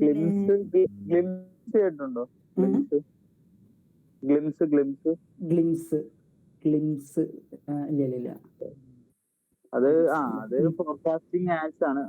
പിന്നെ അത് മാത്രമല്ല ഇങ്ങനെയുള്ള CDP പോലെയുള്ള കുറെ പ്ലാറ്റ്ഫോംസ് ഉണ്ട്. ജസ്റ്റ് GPT അടിച്ചു കൊടുത്താൽ മതി. എന്നുവെച്ചാൽ ഇത് ഉപയോഗിച്ചിട്ടാണ് പുറം രാജ്യങ്ങളിലൊക്കെ മെയിൻ ആയിട്ട് യൂസ് ചെയ്യുന്നത്. ഇതാണ് CDP വെച്ചിട്ടാണ്. എന്നുവെച്ചാൽ ഫസ്റ്റ് പാർട്ടി ഡാറ്റാസ് ഒക്കെ ഉണ്ടാവും, ഡയറക്റ്റ് ആയിട്ട് അങ്ങനെയുള്ള ഡാറ്റാസ് എടുത്തിട്ടാണ് പരിപാടി മൊത്തം നടത്തുന്നത്. ഓക്കെ, നെക്സ്റ്റ് പറഞ്ഞു. എന്തെങ്കിലും ഡൗട്ട് ആർക്കെങ്കിലും എന്തെങ്കിലും പറയാണെങ്കിൽ പറയാം. പിന്നെ ചാൻ റേറ്റ് പറഞ്ഞ സാധനം, ഈ ഇത് ബാക്ക് ലിങ്കിൻ മറ്റേതുണ്ടല്ലോ, നമ്മളെന്താണ് ബൗൺസ് റേറ്റിന്റെ ഒരു വേറെ രീതിയാണത്. ചാൻ റേറ്റ് ഇത് ആരെയും കേട്ടിട്ടുണ്ടോ? ഇത് ഫെമിലിയർ ആണോ? ചോദിക്കുന്നത്, ഈ വേർഡ് ഫെമിലിയർ ആണോ? ഇല്ല, ഞാൻ കേട്ടിട്ടില്ല. ആർക്കെങ്കിലും കേട്ടിട്ടുണ്ടോ? ഇല്ല.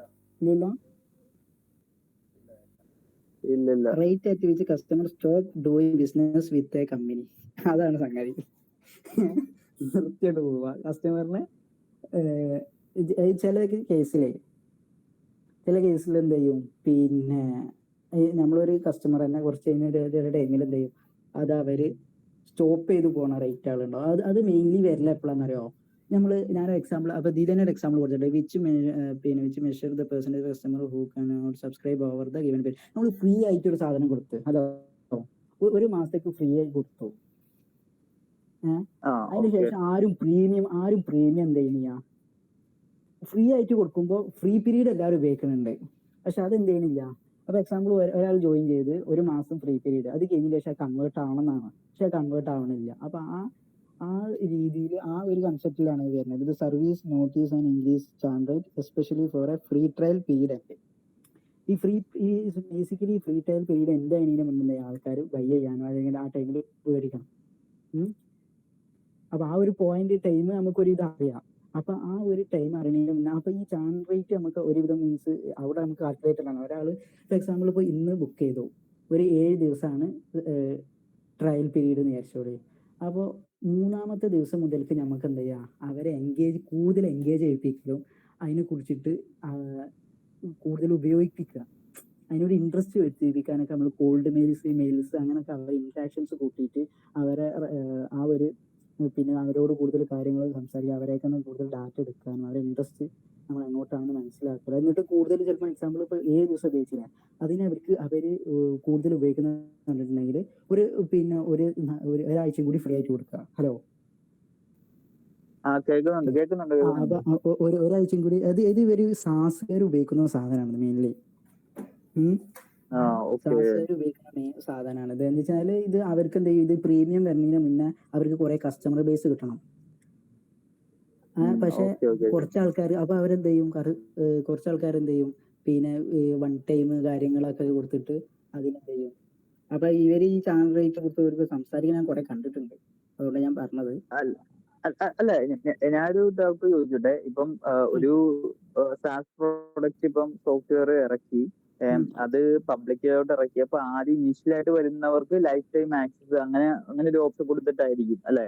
അങ്ങനെ ലൈഫ് ടൈം പക്ഷെ ആക്സസ് കൊടുത്തിട്ട് ഈ റേറ്റ് കുറക്കണം. ഈ റേറ്റ് എന്ന് പറഞ്ഞാൽ ചാൻ റേറ്റ് എന്ന് പറഞ്ഞ സാധനം വെച്ചാൽ ആരും എവിടെ നിന്നാണ് സ്റ്റോപ്പ് പിന്നെ നിർത്തി പോകാനുള്ള കാരണങ്ങളുണ്ടല്ലോ. എത്ര ആൾക്കാർ നിർത്തി പോകുന്ന ആ ടൈം ഉണ്ടല്ലോ, എത്ര ആൾക്കാർ ഉപയോഗിച്ചിട്ട് ഇത്ര നിർത്തി പോകുന്ന ആ ഒരു ടൈം കാൽക്കുലേറ്റ് ചെയ്യുന്ന ഒരു ഓക്കെ ആപ്പ് മെയിനായിട്ട് ഈ ആപ്ലിക്കേഷൻസ് ഒക്കെ ആയിരിക്കും അല്ലെ? ആപ്ലിക്കേഷൻ നമ്മൾ ഇൻസ്റ്റാൾ ചെയ്യുമല്ലോ, ഇൻസ്റ്റാൾ ചെയ്തിട്ട് ഒരു ടൈമിൽ എല്ലാരും അൺഇൻസ്റ്റാൾ ചെയ്യും. എത്ര പെട്ടെന്ന് അത് അൺഇൻസ്റ്റാൾ ചെയ്യുന്നുണ്ട്, അതൊക്കെ ഒരു കാര്യം തന്നെയാണ്. അവരത് യൂസ് ചെയ്യാതെ അൺഇൻസ്റ്റാൾ ചെയ്യുന്നത്, അതൊക്കെ ഒരു ചാൻ റേറ്റിൽ കൊടുക്കാം. അപ്പൊ ആ ഒരു അതിന്റെ അത് ഇപ്പൊ ആപ്ലിക്കേഷൻസ് ആയിരിക്കും ഇത് വർക്ക്ഔട്ട് ആകുന്നതെന്ന് തോന്നുന്നു. ആപ്ലിക്കേഷൻസിനാണ് റേറ്റ് വർക്ക്ഔട്ട് ആയ ഏറ്റവും കൂടുതൽ. അപ്പൊ അതൊക്കെ അങ്ങനെ കഴിയുമ്പോൾ നമുക്ക് അതിന്റെ കാര്യങ്ങൾ കിട്ടും. ഇപ്പൊ എക്സാമ്പിൾ ചില ഗൂഗിൾ എക്സ്റ്റൻഷൻസ് ഉപയോഗിക്കണം. എക്സ്റ്റൻഷൻ ആണ് ഒരു സാധനം ഭയങ്കരമാണ്, അത് ഉപയോഗിക്കാനാണ്. എക്സ്റ്റൻഷൻസ് ഗൂഗിളിന് ക്രോം എക്സ്റ്റൻഷൻസ് കൊല്ലത്തും കുറെ എക്സ്റ്റൻഷൻ. ഈ എക്സ്റ്റൻഷൻസിൽ മെയിൻലി ഇപ്പൊ നമ്മള് അവരെപ്പോഴും ഈ സാധനം നമ്മളിപ്പോ ഒരാൾ ഇൻസ്റ്റാൾ ചെയ്യുമ്പോൾ നമുക്ക് സിമ്പിൾ ആയി ഇൻസ്റ്റാൾ ചെയ്യാം. നമ്മൾ അത് അൺഇൻസ്റ്റാൾ ചെയ്യുമ്പോൾ നമ്മളോട് എന്തെങ്കിലും ഫീഡ്ബാക്ക് ചോദിക്കണം, എന്തെങ്കിലും കൊടുക്കൽ നിർബന്ധമാണ്. അത് ഓട്ടോമാറ്റിക്കലി റെക്കോർഡ് ആവും നമ്മൾ അൺഇൻസ്റ്റാൾ ചെയ്തിട്ടുള്ള കാര്യം. അത് ഞാൻ നോട്ടീസ് ചെയ്യുന്നതാണ്. ഗൂഗിൾ പിന്നെ നമുക്ക് പറയേണ്ടത് തന്നെയാണ് ഈ ഗൂഗിൾ എക്സ്റ്റൻഷൻസ് ഉണ്ടല്ലോ. എക്സ്റ്റൻഷൻസ് എന്നാണ് കുറേ കാര്യങ്ങൾ ഉപയോഗിക്കാൻ പറ്റുന്ന സാധനം. എക്സ്റ്റൻഷൻസ് അത് വേറൊരു രീതിയിൽ തന്നെ, അങ്ങനെ കുറെ നല്ല എക്സ്റ്റൻഷൻസ് ഉണ്ട്. അതൊരു വേറെ തന്നെ പിന്നെ ഇതാക്കി കൊടുക്കണം ഗൂഗിൾ എക്സ്റ്റൻഷൻ. അത് ഗൂഗിൾ വീഡിയോയിലൊക്കെ എക്സ്റ്റൻഷൻസ് കൊടുക്കാം. പക്ഷെ ബ്രൗസറിന് അടിപൊളിയായിട്ട് ഉപയോഗിക്കാനും കാര്യങ്ങൾ ചെയ്യാൻ പറ്റുന്ന സാധനമാണ്. അത് ഒരു വേറെ ക്രോം എക്സ്റ്റൻഷൻ അല്ലേ? ഇപ്പൊ ഞാൻ കാര്യം ചോദിച്ചോട്ടെ, ഈ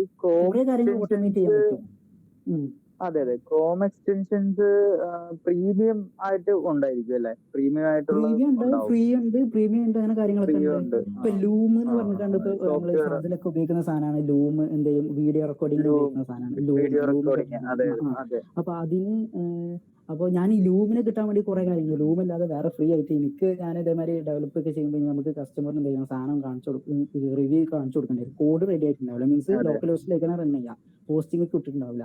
അപ്പൊ അത് നല്ല ക്ലാരിറ്റി സാധനം കൊടുക്കണമെന്നുണ്ടെങ്കിൽ നമ്മൾ ഫോണിൽ അത് ഇട്ടാൽ കിട്ടൂല. അപ്പൊ സ്ക്രീൻ റെക്കോർഡിങ് എന്ത് ചെയ്യും, മാക്കിലൊക്കെ ഓൾറെഡി സ്ക്രീൻ റെക്കോർഡിങ് ഉണ്ടാവും.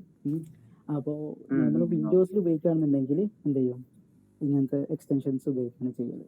പിന്നെ അതുപോലെ ലൂമിലിപ്പം ഇതുണ്ടല്ലോ, റെസ്ട്രിക്ഷൻസ് ഉണ്ടല്ലോ, 5 minutes എന്തോ പിന്നെ റെക്കോർഡ് ചെയ്യാൻ പറ്റുള്ളൂ.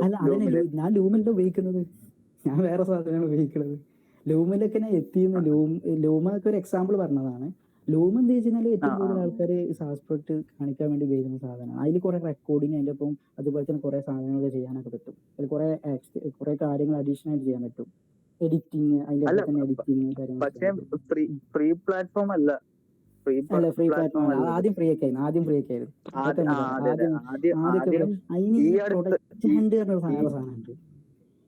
പ്രൊഡക്റ്റ് ഹണ്ട് സാസിന്റെ ഒരു മെയിൻ സ്ഥലമാണ് പ്രൊഡക്റ്റ് ഹണ്ട്. കുറെ ടൂൾസ് ഞാൻ എപ്പോഴും പറയുന്ന സാധനമാണ്, എല്ലാത്തിലും ടൂൾസ് അറിഞ്ഞു കഴിഞ്ഞാൽ കുറെ പരിപാടികൾ. അതാണ് ഈ എക്സ്പേർട്സും കാര്യങ്ങളും നമ്മൾ കൂടുതൽ ഡിസ്കസ് ചെയ്യുമ്പോഴൊക്കെ നമുക്ക് മനസ്സിലാകുന്നത്. ഒരാൾ പുതിയ ടൂൾസുകളായിട്ട് പറയുന്നുണ്ടെങ്കിൽ അവൻ ഉപയോഗിച്ച് പരിചയം, മനസ്സിലായില്ലേ? നമ്മൾ ഒരാൾ തിയറി കുറെ അറിയാം, അയാൾക്ക് ടൂൾസിനെ കുറിച്ച് പരിചയം ഉണ്ടെന്നുണ്ടെങ്കിൽ അയാളാണ് കൂടുതൽ അതിന്റെ അവര് എക്സാമ്പിൾ ഒരാൾ തേപ്പ് പിന്നെ ഒരു പ്ലാസ്റ്ററിങ്ങിന്റെ ഒരാളാണെന്ന് ചോദിച്ചു, അയാൾക്ക് പ്ലാസ്റ്ററിങ്ങിനെ കുറിച്ചൊക്കെ അറിയാം. പക്ഷെ പ്ലാസ്റ്ററിങ്ങിന്റെ മറ്റുള്ള കാര്യങ്ങൾ, പുതിയ പുതിയ ടൂൾസിനെ കുറിച്ച് അറിയാന്നുണ്ടെങ്കിൽ അയാളാവും കൂടുതൽ നമുക്ക് ഇൻഫർമേഷൻ കിട്ടുന്ന ആള്. എന്താ വെച്ച് കഴിഞ്ഞാൽ അത് എന്ത് ചെയ്യും, ആ ഒരു ടൂൾസ് കൊണ്ട് നമുക്ക് കുറേ എളുപ്പത്തിൽ പരിപാടി കഴിക്കാൻ പറ്റും. നമ്മളത് അൺഅവെയർ ആയിരിക്കും. അപ്പൊ അങ്ങനത്തെ ടൂൾസുകൾ, ഞാൻ എപ്പോഴും ടൂൾസ് ഉപയോഗിക്കുകയാണെന്നുണ്ടെങ്കിൽ ഓട്ടോമാറ്റിക്കലി നമുക്ക് കുറേ ടൈം സേവ് ചെയ്യാൻ പറ്റും. അതുപോലെ തന്നെ പിന്നെ നമ്മളെ എഫക്ടിവിറ്റി പ്രൊഡക്ടിവിറ്റി ഒക്കെ കൂട്ടാൻ പറ്റും. അതുകൊണ്ട് നമ്മൾ ഡ്യൂപ്ലിക്കേറ്റ് ആയിട്ട് വർക്ക് ചെയ്യുന്ന കാര്യങ്ങളൊക്കെ സിമ്പിൾ ആയിട്ട് ചെയ്യാൻ പറ്റും. ഓക്കെ, അപ്പോൾ ഞാനത് നിർത്തുകയാണ്. ഇപ്പോൾ ഇനിയിപ്പോൾ നിങ്ങൾ ബാക്കി ആരെങ്കിലും പറയാം, CLV ക്ലിക്ക് ബൈറ്റ് പിന്നെ എല്ലാവർക്കും അറിയാം, മിസ് ഇൻഫർമേഷൻ ആയിട്ട് കൊടുക്കുക. ഇപ്പൊ എക്സാമ്പിൾ ഇപ്പോൾ യൂട്യൂബ് വെറുതെ സാധനങ്ങൾ കൊടുക്കൂലേ, അവൾ ചെയ്തത് ഇവൾ ചെയ്തത്, എന്നിട്ടൊന്നും ഉണ്ടാവൂല. ക്ലിക്ക് ബൈറ്റ് ഇങ്ങനെ ക്ലിക്ക് കൂട്ടുക എന്നുള്ളത്. പക്ഷേ അതിൽ മിസ്ലീഡിങ് ആയിട്ടുള്ള ഇൻഫർമേഷൻ കൊടുത്തിട്ട് അതിന്റെ വ്യൂസ് കൂട്ടുക. ഇപ്പോ എന്തെങ്കിലും ഫ്രീ കൊടുക്കുന്നുണ്ട് എന്നൊക്കെ പറഞ്ഞു കാണുന്നുണ്ട്, എന്നിട്ട് അതിൽ ഫ്രീ ഒന്നും ഉണ്ടാവില്ല. ലാസ്റ്റ് എന്ത് ചെയ്യും, ഇങ്ങനെയൊക്കെ ചെയ്താൽ ഫ്രീ, ചിലപ്പോൾ ഫ്രീ കൊടുക്കുന്നുണ്ടാവും, പക്ഷെ നമ്മൾ വിചാരിക്കുന്നത് എന്താണ്, 100% ഫ്രീ എന്നൊക്കെയാണ്. അത് എക്സാമ്പിൾ ഇപ്പോൾ ഇത് നോക്കണമെങ്കിൽ നമ്മൾ സെർച്ച് ചെയ്യുമ്പോൾ ചിലതിൽ കിട്ടും ഫുൾ % ഫ്രീ എന്നൊക്കെയാണ്. പക്ഷെ അതിലെന്ത് ചെയ്യും, ഇത്ര ആൾക്കാർ ചെയ്യേണ്ടി വരും, അല്ലെങ്കിൽ ഇത്ര റെഫറൻസ് കൊടുക്കേണ്ടി വരും. അങ്ങനെയൊക്കെ ആയിട്ട് നമുക്ക് ഫ്രീ കിട്ടാം. ഓക്കെ. പിന്നെ CLV, customer life time value. ഇതൊരു സാസിൽ വരുന്ന സാധനമാണ്. ഇത് സാസിൽ വരുന്ന സാധനമാണ് മെയിൻലി. ഇപ്പൊ അത് നമ്മളൊരു കസ്റ്റമർ കിട്ടിക്കഴിഞ്ഞാൽ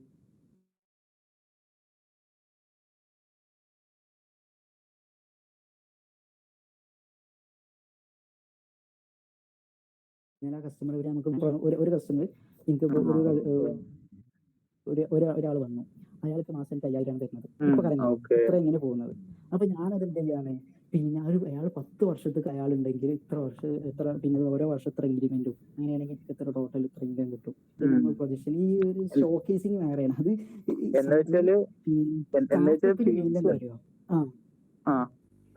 ഫ്യൂച്ചർ പ്രൊഡിക്ട് ചെയ്യുക, കസ്റ്റമറിന്റെ ഫ്യൂച്ചർ പ്രൊഡിക്ട് ചെയ്തിട്ടുള്ള ഒരു കണക്ക്, ഒരു കണക്ക് അങ്ങനത്തെ ഒരു ഇത് കൊടുക്കാൻ പറ്റുന്ന സാധനം. ഇതിലാരെങ്കിലും ഡിബേറ്റ് ചെയ്യാനുള്ളവർക്ക് ഡിബേറ്റ് ചെയ്യാട്ടാ എന്തെങ്കിലും. പക്ഷെ ഓരോരുത്തർക്കും ഓരോ രീതിയിൽ അണ്ടർസ്റ്റാൻഡിങ് ചെയ്യാം.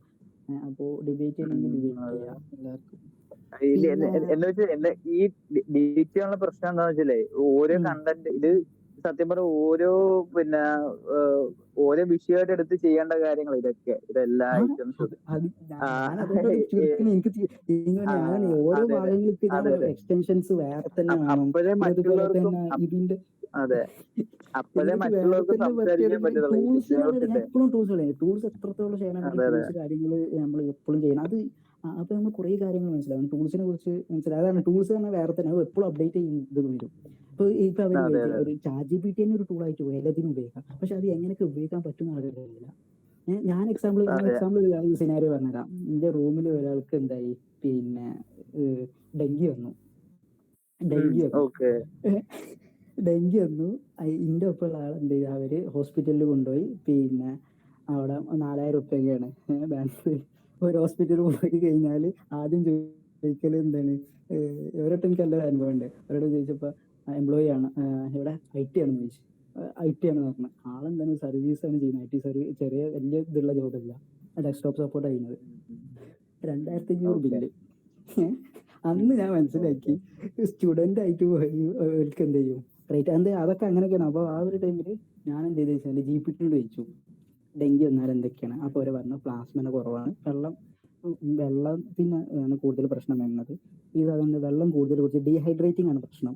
അപ്പോൾ അതിന് വെള്ളം കൂടുതൽ കുടിക്കുക, കുറച്ച് നട്ട്സും കാര്യങ്ങളും കഴിക്കുക. ഞാനത് ഫുള്ള് ചെയ്ത് എനിക്ക് ഞാനെന്ത് ഈ ഫീസ് കൊടുക്കുന്ന കുറച്ച് നട്ട്സും പിന്നെ എന്ത് ചെയ്ത് വെള്ളം കുടിച്ച്, വെള്ളം നല്ല രീതിയിൽ കുടിക്കുക, നട്ട്സ് കുറച്ച് മേടിച്ച് വെച്ച് ഞാനൊരു 1,000 റുപ്യക്ക് നട്ട്സ് വെച്ച് ഞാൻ നാട്ടിലേക്ക് വന്നില്ല. സിമ്പിളായിട്ട് എനിക്ക് മാറി. അത് പ്രിക്കോഷൻ ഞാൻ എടുത്ത്. ഓൾറെഡി ഒരാൾ പറഞ്ഞു എങ്ങനെയായാലും ടെസ്റ്റ് ചെയ്യണം. ഞാൻ പറഞ്ഞു ഒക്കെ ടെസ്റ്റ് ചെയ്യാം. ഞാൻ ഒരു ദിവസം പറഞ്ഞാൽ നമുക്ക് ടെസ്റ്റ് ചെയ്യാൻ പോകാറുണ്ടാണ്. ഞാൻ എന്ത് ചെയ്ത് ഒരു ഡിമാർട്ടിൽ കയറിയിട്ട് സാധനങ്ങളൊക്കെ മേടിച്ച് ഞാനായിട്ട് എന്താ വെച്ചാൽ ഓൾറെഡി ഒരാൾ ടെസ്റ്റ് ചെയ്തിട്ട് മനസ്സിലായിട്ടുണ്ട് ഇതാണെന്ന്. അപ്പോൾ ഞാൻ പിന്നെ അതിൻ്റെ മുന്നേ തന്നെ എന്ത് ചെയ്തു, പിന്നെ ഈ ഒരു പ്രിക്കോഷൻസ് ഞാൻ ഉപയോഗിച്ച്. അപ്പോൾ അതുവരെ കിട്ടുന്നുണ്ട് കേട്ടോ.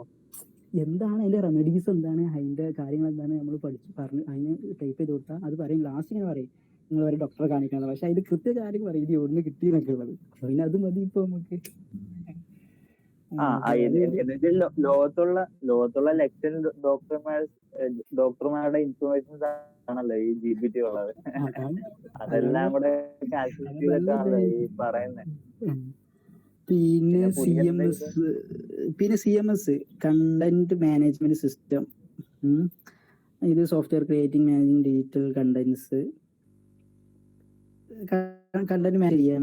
മാനേജ്മെന്റ് സിസ്റ്റം CMS ആയിട്ട് നമ്മൾ ഉപയോഗിക്കുന്ന സാധനങ്ങൾ ടൂൾസ് ആണ്. അതൊക്കെ വേറെ തന്നെ പറയേണ്ടതാണ്.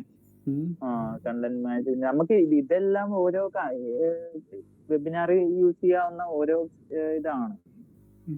പിന്നെ ഞാൻ പിന്നെ കോണ്ടെക്സ്റ്റൽ അഡ്വർടൈസ്മെന്റ് ഓരോ കോണ്ടെസ്റ്റിനനുസരിച്ച്. ഇപ്പൊ എക്സാമ്പിൾ ദീപാവലി, പിന്നെ അതുപോലെ തന്നെ ആ ദിവസം ദീപാവലി ടൈമിലും കാര്യങ്ങളൊക്കെ നമ്മൾ അതിനനുസരിച്ചുള്ള കാര്യങ്ങൾ കൊടുക്കുക, കോണ്ടെക്സ്റ്റ് മനസ്സിലാക്കിയിട്ട്. അല്ലെങ്കിൽ ഇപ്പൊ എക്സാമ്പിൾ കോണ്ടെക്സ്റ്റ് അഡ്വർടൈസ്മെന്റ് ആയാലും ഇപ്പൊ ഒരാൾ നല്ല ഒരു കോണ്ടെക്സ്റ്റ് ഇപ്പൊ കളി കണ്ടുകൊണ്ടിരിക്കുന്നതാണ്, അപ്പൊ ആ ടൈമിൽ നമ്മൾ അതിനനുബന്ധമായിട്ടുള്ള കാര്യങ്ങൾ കൊടുക്കുക, അതിന്റെ റിലേറ്റഡ് ആയിട്ടുള്ള അഡ്വർടൈസ്മെന്റ് കൊടുക്കുക. അങ്ങനെയൊക്കെ ചെയ്യാറില്ലേ ആ കോണ്ടെക്സ്റ്റിൽ തന്നെ. അപ്പൊ തന്നെ ആൾക്കാർ ഇപ്പോൾ എന്ത് ചെയ്യും, അതിനെ റിലേറ്റ് ചെയ്ത് ആ ഒരു രീതിയിൽ വാച്ച് ചെയ്യും, അവർക്ക് ബോറും ആവില്ല. എന്നുള്ളതാണ് ഒരു എക്സാമ്പിൾ. അത് പല രീതിയിൽ കോണ്ടാക്ട്സ് എന്ന് പറഞ്ഞാൽ അതിന് സാഹചര്യം അതിനനുസരിച്ചുള്ള രീതിയിലുള്ള അഡ്വർടൈസ്മെന്റ് കൊടുക്കുക. പിന്നെ കൺവേർഷൻ എപ്പോഴും പറയുന്ന കാര്യമാണ്, എല്ലാവർക്കും അറിയാണ്.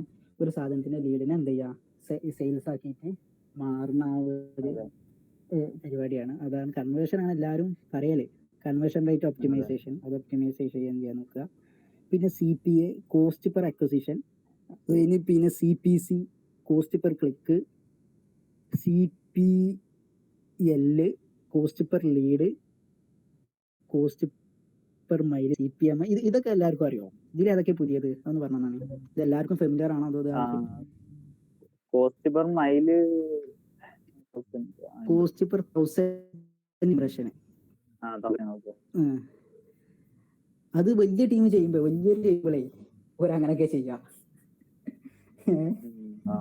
അതിന് മാത്രം 1000. അതിപ്പോ എന്താ വെച്ചാല് പിന്നെ ഈ ഇതിലൊക്കെ അല്ലേ, ഇപ്പോ ഏതാണ്, ഇപ്പോ ഞാനിപ്പോ പറഞ്ഞില്ലേ, ഇപ്പൊ TV ആഡ്സ് പറഞ്ഞില്ലേ, അപ്പൊ അതിലൊക്കെ അവര് അങ്ങനെയാണ്, മില്യൺസ് ആണ് വാച്ച് ചെയ്യുക. ഇപ്പൊ ഒരു ക്രിക്കറ്റിന്റെ വാച്ച് ഇതൊക്കെ വരികയാണെങ്കിൽ, അപ്പൊ അതിലായിട്ട് കോസ്റ്റിന് നമ്മൾ എന്താ ചെയ്യുക, കൂട്ടല്. കോസ്റ്റിന് ഒരാൾക്ക് അതിൽ കൂട്ടുക, 1000 അതാക്കിയിട്ടാണ് നമ്മൾ എന്തെങ്കിലും അടിക്കുക. അപ്പൊ അതിലെത്ര 1000 ആൾക്കാരെ ഒറ്റയടിക്ക് കാണില്ല. മീൻസ് ഇപ്പൊ ഒരു ഇന്ത്യ പാകിസ്ഥാന് പിന്നെ ഒരു വേൾഡ് കപ്പ് ആണെന്നുണ്ടെങ്കിൽ അത് 3 കോടി, അത്രയും നല്ല കോടികൾ കാണും. അതിന്റെ ഇടയിൽ ഒരു അഡ്വർടൈസ്മെന്റ് കഴിഞ്ഞാൽ അത്രയും ആൾക്ക് കാണുന്നുണ്ടല്ലോ. അപ്പൊ അത് അത്രയും ആൾക്കാരെ കാണാൻ എത്ര കോസ്റ്റ് ആവണുള്ളൂ എന്നുള്ളത് നമ്മൾ നോക്കുമ്പോൾ അവിടെ ഭയങ്കര ഇതാണ്. പക്ഷെ അത് നല്ല അത് മാത്രമല്ല പിന്നെ നമുക്ക് ഓപ്ഷൻസ് ഇടാൻ വേണ്ടി പറ്റും. ഇപ്പം ഫേസ്ബുക്കില്, ഇപ്പം ഗൂഗിൾ ആഡ്സിലൊക്കെ ആണെങ്കിലും ഫേസ്ബുക്ക് ആഡ്സിലൊക്കെ ആണെങ്കിലും ഈ ഒരു മെത്തേഡ് കോസ്റ്റ് പെർ 1000 എന്നുള്ള ഓപ്ഷൻസ് ഒക്കെ ഇടാൻ പറ്റും തോന്നുന്നു. അങ്ങനെ ഞാൻ കണ്ടിട്ടുണ്ട് ഇവിടെ. ഓക്കെ. യെസ്. പിന്നെ ലിങ്ക് എന്ന് പറഞ്ഞു കഴിഞ്ഞാല് നമ്മൾ എന്ത് ചെയ്യാ, പിന്നെ നമ്മുടെ വെബ്സൈറ്റ് എന്ത് ചെയ്യാ, പിന്നെ സെർച്ച് എഞ്ചിന് മനസ്സിലാക്കുന്ന, അത് റീഡ് ചെയ്യുന്ന പരിപാടി ക്രൗളിംഗ് എന്ന് പറഞ്ഞത്. ഈ ക്രൗളിംഗ് എന്ന് പറഞ്ഞാൽ സ്പൈഡർ, അതുപോലെ തന്നെ 2-3 രീതി ആൽഗോരിതം ഉണ്ട്. അവർ ആ രീതിയിലാണ് ക്രൗള് ചെയ്യാം. ക്രൗള് ചെയ്തിട്ട് അത് റോബോട്ട് TXT എന്നൊക്കെ പറഞ്ഞ സാധനം ഉണ്ട്. ആ റോബോട്ട് TXTയിൽ നമ്മൾ കൊടുത്ത സാധനങ്ങളൊക്കെ നമ്മൾ എന്ത് ചെയ്യുക, പേജിന് കാര്യങ്ങളാണ് ക്രൗളിങ്ങിന് വിളിക്കുക. അത് പിന്നെ ഇതിൽ വരുന്നതാണ്, SEO വരുന്നതാണ്. പിന്നെ CSAT, customer satisfaction score. Customer ഇതൊക്കെ ഒരു മെട്രിക്സുകളാണ്, കുറെ മെട്രിക്സുകളൊക്കെ ഉണ്ട്. CAT, call to action. ഈ സാധനം നമ്മൾ എല്ലാവരും പറയണേ, ക്ലിക്ക് ഒക്കെ ചെയ്യുന്ന പരിപാടിയില്ല. നമ്മൾ എന്താണോ നമ്മൾ ഉദ്ദേശിക്കുന്നത്, ഇപ്പൊ ബൈ ചെയ്യാനാണെന്നുണ്ടെങ്കിൽ ബൈ നൗ ബട്ടൺ നിൽക്കുക, ആ ഒരു ഇതിനാണ് കാൾ ടു ആക്ഷൻ എന്ന് പറയാം. നമ്മൾ അതിലോട്ട് വരുന്ന അല്ലേ, അങ്ങനെയല്ലേ CAT, prompt user to take a specific action. പിന്നെ CTR, ക്ലിക്ക് ത്രൂ റേറ്റിംഗ്. അത് percentage of user click specific link, percentage കാണിക്കുന്നത് ക്ലിക്ക് ത്രൂ റേറ്റ്. എത്ര ആൾക്കാർ ഇപ്പൊ നമ്മളിപ്പോ ഒരു വെബ്സൈറ്റിൽ ഒരു നോക്കുകയാണ്, കുറെ ബട്ടൺസ് ക്ലിക്ക് വെച്ചു, അപ്പൊ ഏറ്റവും കൂടുതൽ ക്ലിക്ക് വരുന്ന ഏതാണ്, മനസ്സിലായില്ലേ? ക്ലിക്ക് ത്രൂ റേറ്റ് കാണിക്കുന്നേ. അപ്പൊ എക്സാമ്പിൾ ഇപ്പൊ നമ്മളിപ്പോ മൂന്ന് രീതിയിൽ ഇപ്പൊ ഒരു സാധനത്തിന് പല രീതിയിൽ ബട്ടണിലൂടെ കൊടുത്ത് അതിൽ ഏറ്റവും കൂടുതൽ ഈ ബട്ടണിലൂടെ നമ്മൾക്ക് ഇതിലെ ട്രാഫിക് വന്നിട്ടുണ്ടാവില്ലേ, അല്ലെങ്കിൽ ആ ഒരു പേജിൽ വന്നിട്ടുണ്ടാവില്ല. അപ്പൊ ആ ഒരു രീതിയിൽ നമുക്ക് എന്ത് ചെയ്യാം, അത് അങ്ങനെ നോക്കിയാൽ മനസ്സിലാവും. പിന്നെ കസ്റ്റമർ സെൻട്രിക് അപ്രോച്ച്, അത് പിന്നെ കസ്റ്റമർ സെൻട്രിക് ആയിരിക്കണം. നമ്മൾ എന്ത് ചെയ്യണം, അതാണ് അത് എല്ലാവരും ചെയ്യുന്ന കാര്യങ്ങൾ അതാണ്. അല്ലാതെ നമ്മൾ കണ്ടന്റ് കാര്യങ്ങളൊക്കെ കസ്റ്റമറിനെ മനസ്സിലാക്കുക എന്നുള്ളതാണ് മെയിൻ. കസ്റ്റമറിന് വേണ്ടത് അത് അതിലൂട്ടാണ് നമ്മൾ എത്തിക്കേണ്ടത്. അല്ലാതെ നമ്മൾ ഉദ്ദേശിക്കുന്നത് എത്തിക്കാതെ അവിടെയാണ് വിജയങ്ങൾ വരുന്നത്. അപ്പോഴാണ് കണ്ടന്റ് വാലിഡേറ്റ് ആവുന്നത്. എന്തേ നമ്മൾ അവരെന്താണ് ഉദ്ദേശിക്കുന്നത്. വെബ്സൈറ്റിൽ അതാണ് നോക്കേണ്ടത്, കസ്റ്റമർ മനസ്സിലാവുന്നുണ്ടോ. ഇതിപ്പോ ആൾക്കാർ ഉണ്ടാക്കുന്ന എന്തോ വലിയ സെറ്റപ്പും കാര്യങ്ങളൊക്കെ വെച്ചിട്ട് ഭയങ്കര ക്രിയേറ്റിവിറ്റിയും കാര്യങ്ങളൊക്കെ വെച്ചിട്ട്, പക്ഷേ കസ്റ്റമർ ഒന്നും മനസ്സിലായില്ലെങ്കിൽ അവന് വെബ്സൈറ്റ് ഉണ്ടാക്കുമ്പോൾ വളരെ ഏറ്റവും ഇമ്പോർട്ടന്റ് ആണ് അത്. പിന്നെ കസ്റ്റമർ ജേർണി മാപ്പ്, കസ്റ്റമർ എങ്ങനെയൊക്കെയാണ് visual representation of customer interaction with a brand. അത് കസ്റ്റമർ ജേർണി മാപ്പ് ആണ്. കസ്റ്റമർ എങ്ങനെയൊക്കെയാണ് നമ്മൾ ആ സാധനം ഉപയോഗിക്കുന്നത് എന്നുള്ളത് കാണും. പിന്നെ ഒമ്നി ചാനൽ കേട്ടിരിക്കണം, ഇത് എല്ലാവരും ഫെമിലിയർ ആണോ? ഒമ്നി ചാനൽ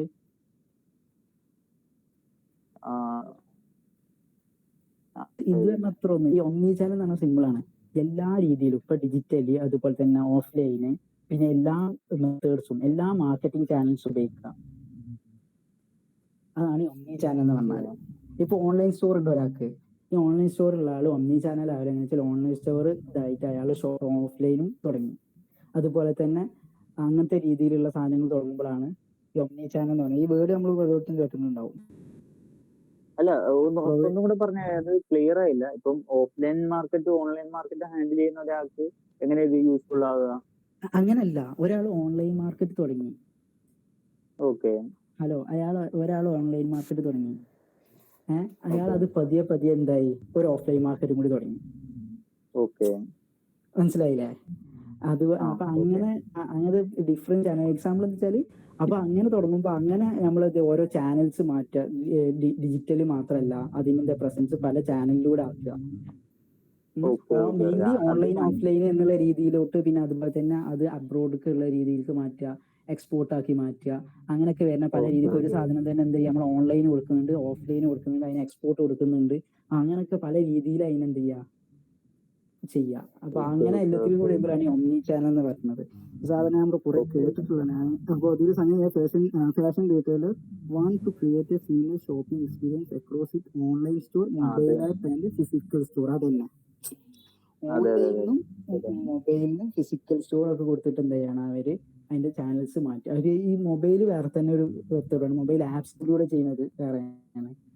അപ്പൊ പിന്നെ ഇപ്പൊ വാട്സപ്പിലൂടെ ഇപ്പൊ കൊടുക്കുക, വാട്സപ്പ് വേറെ തന്നെ ഒരു ചാനലാണ്.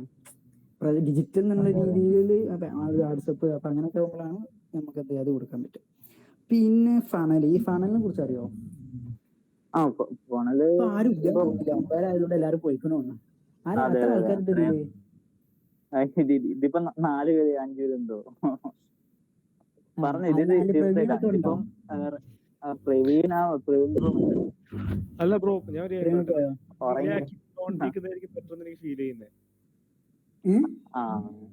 ഡിലേ ആക്കാതിരിക്കുന്നത് നമുക്ക് ഇത് ഒരുപാട് ഡിലേ അപ്പൊ ഇതിൽ പെട്ടെന്ന് മുമ്പ് ഇതിൽ ഇങ്ങനെ കണ്ടിട്ട് മാറിയിട്ടാണ്, അതുകൊണ്ടാണ് പ്രശ്നം. പിന്നെ അതുപോലെ തന്നെ ഫണൽ കഴിഞ്ഞിട്ട് ഡ്വൽ ടൈമിങ്, ഇതൊരു സാധനമാണ്. ഇതൊരു പിന്നെ എന്താ വെച്ചാൽ length of time user spend on A page before returning A search result.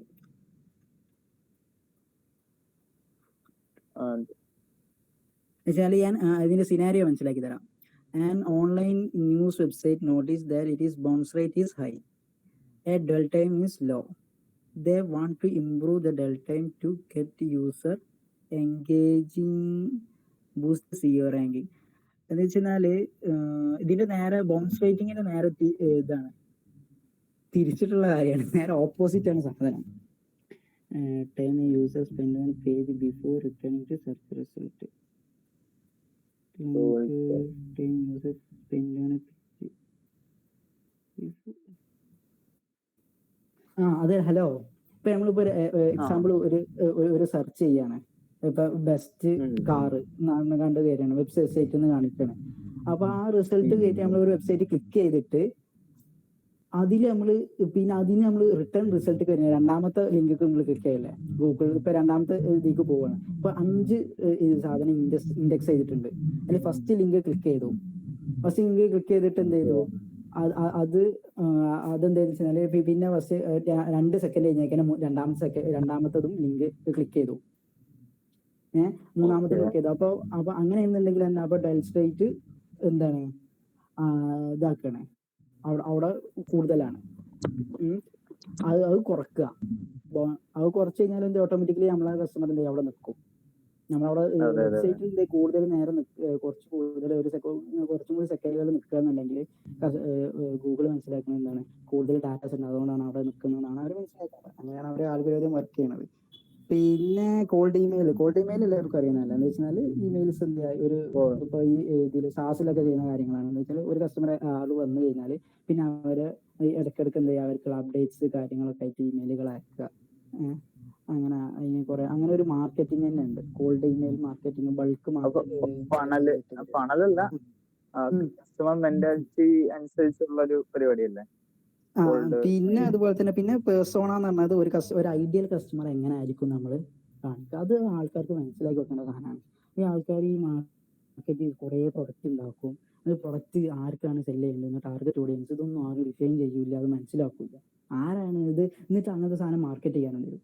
അപ്പോൾ അവരുണ്ടാക്കുന്ന പ്രൊഡക്റ്റിനെ കുറിച്ചിട്ട് അവർക്ക് തന്നെ ഒരു ധാരണയാണ് ഇത് ആരാണ് ഉപയോഗിക്കേണ്ടത്. അല്ല, ഈ ഒരു സാധനത്തിന്റെ ഒരു ഐഡിയൽ കസ്റ്റമർ ആരായിരിക്കണം എന്നുള്ളത്. എക്സാമ്പിൾ ഇപ്പോൾ ഒരു പിന്നെ എന്താണ് ഹെയർ ഫാൾ എന്നുള്ള ഒരു സാധനം നമ്മൾ വെക്കുന്നത് വിചാരിച്ചോ. അപ്പൊ നമ്മൾ എവിടെയാണ്, അപ്പൊ ആ ഒരു മാർക്കറ്റ് എവിടുത്തെ ഹെയർ ഫാൾ ഉള്ള ആൾക്കാരായിരിക്കും ഇതിന്റെ ഒന്നാമത്തെ കസ്റ്റമർ. അത് എങ്ങനത്തെ കസ്റ്റമർ ആവാം, ഇപ്പൊ ഒരു പ്രവാസിനെ ഒരു കസ്റ്റമർ ആക്കാം, നമ്മളെ നാട്ടിലുള്ള ഒരു കസ്റ്റമർ ആക്കാം. അതുപോലെ തന്നെ വേറൊരു പ്രൊഡക്റ്റ് ഉപയോഗിച്ചിട്ട് തിരിച്ചു വന്നിട്ട് ഇത് ഉപയോഗിക്കുന്ന ഒരാളായിരിക്കാം. അപ്പൊ അതിന് നമ്മൾ കണ്ടുപിടിക്കണം ഏറ്റവും നല്ല ആൾക്കാർ എങ്ങനെ ആയിരിക്കും, എങ്ങനത്തെ അത് ഏത് ഏജ് പെട്ട ആയിരിക്കും, എവിടെ ഉള്ളതായിരിക്കും, അങ്ങനത്തെ രീതിയിൽ നമുക്ക് കസ്റ്റമറെ ഡിഫൈൻ ചെയ്യാൻ പറ്റും. അതാണ് അത് പേഴ്സോണ എന്ന് പറയുന്നത്. പിന്നെ PPC, പിന്നെ എന്താണ് പേപ്പർ ക്ലിക്ക് എന്ന് പറഞ്ഞ മെത്തേഡാണ്. ഓൾറെഡി നമുക്ക് ഓരോ ക്ലിക്കിന് എത്ര പേ വരണം എന്നുള്ളതാണ്. പിന്നെ ROI, return on add spend, ROI, return on. ഇപ്പൊ നമ്മൾ ഫസ്റ്റ് തുടങ്ങിയപ്പോൾ തന്നെ ഒരാൾ ROI പറഞ്ഞു. ROI പിന്നെ എല്ലാവർക്കും അറിയേണ്ട സാധനമാണ്. റിട്ടേൺ ഓൺ ഇൻവെസ്റ്റ്മെന്റ്, നമ്മൾ എന്ത് സാധനത്തിൽ ഇൻവെസ്റ്റ് ചെയ്യാന്നുണ്ടെങ്കിൽ അതിപ്പോൾ എന്തിലായിക്കോട്ടെ, നമ്മൾ ടൈം വരെയാണെങ്കിൽ നമ്മൾ ഇൻവെസ്റ്റ് ചെയ്യണം, വൈമ നമുക്ക് എന്താണ് കിട്ടുന്നത് എന്നുള്ളത് നമ്മൾ ക്വാണ്ടിറ്റേറ്റീവ് ആയിട്ട് വെക്കുക എന്നുള്ളൂ. അതാണ് ROI എന്ന് പറഞ്ഞ സാധനം. പിന്നെ RSS, ഈ RSS നിങ്ങൾക്ക് അറിയോ? RSS എവിടെയെങ്കിലും കണ്ടിട്ടുണ്ടോ നിങ്ങൾ? ഹലോ, ഇല്ല ബ്രോ, ഇല്ല അറിയത്തില്ല. ഈ RSS ഈ ബ്ലോഗും കാര്യങ്ങളൊക്കെ ചെയ്യില്ല, ന്യൂസ് ലെറ്റേഴ്സ് ഒക്കെ ചെയ്യുന്ന കണ്ടിട്ടില്ലേ? അതിലൊക്കെ നമ്മൾ പിന്നെ കണ്ടന്റുകൾ പിന്നെ പെട്ടെന്ന് ട്രാൻസ്ഫർ ചെയ്യാൻ വേണ്ടി ഉപയോഗിക്കുന്ന ഒരു മെത്തേഡാണ് ഒരു RSS എന്ന് പറഞ്ഞ ഒരു ഫോർമാറ്റാണ്. XML ഒരു ഫോർമാറ്റിലൂടെ ചെയ്യുന്ന ഒരു സാധനമാണ്. അത് ഒരു ചില വെബ്സൈറ്റിലൊക്കെ കാണാം. അത് ബ്ലോഗിങ് വെബ്സൈറ്റുകളൊക്കെ ഒരുവിധം കാണാം RSS. മനസ്സിലായില്ലേ? അതൊരു ഫോർമാറ്റ് ആണ്. അങ്ങനെ മനസ്സിലായി. Feed format four distributing content, നമുക്ക് ഫീഡുകളായിട്ട് കൊടുക്കുന്ന ഒരു മെത്തേഡാണ് അത്. പിന്നെ RTB റിയൽ ടൈം ബിഡിങ് ആണ്. ഓപ്ഷൻസും കാര്യങ്ങളൊക്കെ ഇങ്ങനെ. UTM പിന്നെ ഒരു ആൾക്കാർക്ക് അറിയാം, ഒരു ലിങ്ക് കൊടുത്തു കഴിഞ്ഞാൽ അത് ഏതിനാണ് ട്രാഫിക് വന്നിക്കണം എന്നുള്ള രീതിയിലൊക്കെ നമുക്ക് കൊടുക്കാൻ പറ്റും. UTM പാരാമീറ്റർ ആയിട്ട് പല രീതിയിൽ നമുക്ക് കാര്യങ്ങൾ സെറ്റ് ചെയ്യാം. അപ്പൊ എക്സാമ്പിൾ ഇപ്പോൾ ഇതിൽ ഞാൻ കൊടുത്തിട്ടുള്ളത് UTM സോഴ്സ് ഫേസ്ബുക്ക്. ഫേസ്ബുക്കിലൂടെയാണ് ആ ലിങ്ക് ക്ലിക്ക് ചെയ്തിട്ട് വരുന്നത്. അതങ്ങനെ നമുക്ക് സ്പെസിഫൈ ചെയ്ത് കൊടുക്കാം. UTM ഒരു മെത്തേഡ്. പിന്നെ സീറോ ക്ലിക്ക് സെർച്ച്, ഇതറിയോ? ഈ സാധനം അറിയോ? ഈ സാധനം എവിടെയും കണ്ടിട്ടുണ്ടോ? ഇത് ഇത്രേ ഉള്ളൂ. ഗൂഗിൾ ഉപയോഗിക്കുമ്പോൾ എക്സാമ്പിൾ ഇപ്പോൾ നമ്മളിപ്പോ ഒരാളെ കുറിച്ച് സെർച്ച് ചെയ്യാണ്. അപ്പോൾ നമ്മൾ അതിൽ കൂടുതൽ എഫക്റ്റീവ് അതിൽ സീറോ ക്ലിക്ക് സെർച്ച് ആണ്. എന്താ വെച്ചാൽ നമ്മളിപ്പോൾ എക്സാമ്പിൾ ഇപ്പോൾ ഷബീർ അലവി അല്ലെങ്കിൽ ഒരാളെ സെർച്ച് ചെയ്യുമ്പോൾ അതിൽ ആദ്യം തന്നെ നമുക്ക് കുറച്ച് ഡീറ്റെയിൽസ് കിട്ടും. അതിൽ ആരും ക്ലിക്ക് ചെയ്യൂല. ഒരു ലിങ്കിൽ ഒരാളും ക്ലിക്ക് ചെയ്യില്ല. അതിൽ വിക്കിപീഡിയ അതുപോലെ തന്നെ അതിന്റെ ഇപ്പോൾ ഒരു ഇത് വരുന്നുണ്ടല്ലോ, എന്താണ് അതിന് പറയുന്നത്, ഔട്ട്ലൈനാ, ഇൻസൈറ്റാ. അപ്പോൾ എക്സാമ്പിൾ ഇപ്പോൾ ഒരു സാധനത്തിന് നമ്മൾ കേൾക്കാത്ത ഒരു വേർഡുകൾ ഉപയോഗിക്കുകയാണെന്നുണ്ടെങ്കിൽ ജെമിനി അതിന് ഇതിന്റെ ഒരു പേരുണ്ട്, ഔട്ട്ലുക്ക്, അങ്ങനെ എന്താ പറയുക. എക്സാമ്പിൾ ഇപ്പോൾ ഒരു വിക്കിപീഡിയന്റെ ഒരു ഫസ്റ്റ് സാധനം തന്നെ കാണുമ്പോൾ നമുക്ക് മനസ്സിലായി. ഇപ്പോൾ ഒരാൾ ഒരു അറിയപ്പെട്ട പേഴ്സണാലിറ്റി, അതിനെ കുറിച്ച് നമുക്ക് അറിയില്ല. മീൻസ് ഇപ്പോൾ ഒരു പുറത്തുള്ള ഒരാൾ, അപ്പോൾ അയാളെ കുറിച്ച് നമ്മൾ സെർച്ച് ചെയ്യുമ്പോൾ എന്ത് ചെയ്യും, നമ്മൾ ക്ലിക്ക് പോലെ ഫസ്റ്റ് തന്നെ നമുക്കൊരു ഐഡിയ കിട്ടുമല്ലോ ഈ സൈഡിലൊക്കെ വന്നിട്ട്. ആ ക്ലിക്ക് ചെയ്യാതെ റിസൾട്ട് കിട്ടുന്ന ആ സാധനമാണ് ഈ റേറ്റാണ് ഏറ്റവും കൂടുതൽ എന്നാണ് ഏതോ ഒരു അമേരിക്കൻ്റെ ഒരു ഇതിൽ പിന്നെ ഒരിത് വന്നു, ഒരു സ്റ്റഡീസിൽ വന്നത് എന്താ വെച്ചാൽ സീറോ ക്ലിക്ക് സെർച്ച് ആണ് ഏറ്റവും കൂടുതൽ ഗൂഗിളിൽ നിന്ന് എത്രയോ കൂടുതൽ ആൾക്കാർ അങ്ങനത്തെ സെർച്ച് റിസൾട്ടാണ് കൊടുക്കുന്നത്. അപ്പൊ അത് AI-ന്റെ ഒക്കെ ഒരു റീച്ചാണ് അതിൽ കാണിക്കുന്നത്. AI അതുപോലെ തന്നെ ആൾക്കാർക്ക് എന്ത് ചെയ്യുന്നുണ്ട്, ഫസ്റ്റ് തന്നെ ഒന്നും ക്ലിക്ക് ചെയ്ത് തന്നെ ആൾക്കാർക്ക് വേണ്ട ഇൻഫർമേഷൻ കിട്ടുന്നുണ്ട്. അത് ആ സാധനം കിട്ടുന്നത് ആർക്കറിയോ, അത് പിന്നെ ഇവരെ സംബന്ധിച്ചോളം അത് ഉപകാരമാണ്, ബ്രൗസറിനെ സംബന്ധിച്ചിടത്തോളം. ഓക്കെ, അത്രേ ഉള്ളൂ ഞങ്ങൾക്ക് പറയാനുള്ളത്. ഓക്കെ അപ്പം എല്ലാവർക്കും അപ്പം ഗുഡ് നൈറ്റ്. ഇപ്പൊ വേറെ എന്തെങ്കിലും പറയാനുണ്ടോ? പ്രവീൺ ബ്രോ എന്തെങ്കിലും പറയാനുണ്ടോ? ഇല്ല ബ്രോ, ഇന്നാ ഞാൻ നല്ല ടയർഡാ. ടയർഡായി മൊത്തം ഫുള്ള് കണ്ടന്റ് പറഞ്ഞ് അല്ല ആ, അതല്ല, കാരണം കുറച്ച് കറക്കത്തിൽ പെട്ടിട്ട് ഞാൻ വേഗം ആ, എഴുന്നേറ്റ് ആ, ഓടി വന്നതാ. അങ്ങനെ ഓക്കെ ഓക്കെ ഓക്കെ ഓക്കെ. ഇതിലിപ്പോ ഞാൻ 40 വെച്ചതിന് എന്തെങ്കിലും കുറക്കണോന്ന് സജഷൻ ചോദിച്ചിരുന്നു. പിന്നെ സംസാരിച്ചനുസരിച്ച് അങ്ങനെ പോയതാണ്. Okay okay. ഇനി അടുത്ത കണ്ടന്റ് ആരാ ചെയ്യുന്നവർക്ക് ചെയ്തോളൂ കേട്ടോ. ഞാനിങ്ങനെ പ്രസന്റിങ് ഏതായാലും ഓക്കെ ഓക്കെ. ഓക്കെ. സത്യം പറഞ്ഞാൽ ഈ ഓരോ സംഭവങ്ങളും ഓരോ എലമെന്റ്സും ഓരോ വെബിനാറിന് വേണ്ടിയിട്ടുള്ള പരിപാടി ഉള്ളതാണ്. അതാണ് അതാണ് എനിക്ക് സംസാരിക്കുമ്പോൾ മനസ്സിലാവുന്നത്. എന്നിട്ട് മറ്റുള്ളവർക്ക് സംസാരിക്കാനുള്ളൊരു ഇതും കിട്ടുമല്ലോ. അതാണ്. അല്ല ബ്രോ, ഇപ്പൊ ഇത് എന്തായാലും നമുക്ക് തുടങ്ങിയിട്ടല്ലേ ഉള്ളൂ. ടൈം പോലെ നമുക്ക് സെറ്റ് ആവും. അതെ അതെ അതായത് ഒരു കൺസിസ്റ്റൻസി ആയിട്ട് പോവുകയാണെന്നുണ്ടെങ്കിൽ കുറെ കാര്യങ്ങൾ നടക്കും കേട്ടോ. അങ്ങനെ ഇപ്പൊ അതെ, അതെ, അതെ. രണ്ടാളെങ്കിലും ഇപ്പൊ മിനിമം 5 ആളെങ്കിലും മിനിമം കേറിയല്ലോ. അതെ നമുക്ക് ഗ്രോത്ത് അതിൽ കാണിക്കാന്ന് പറയാം.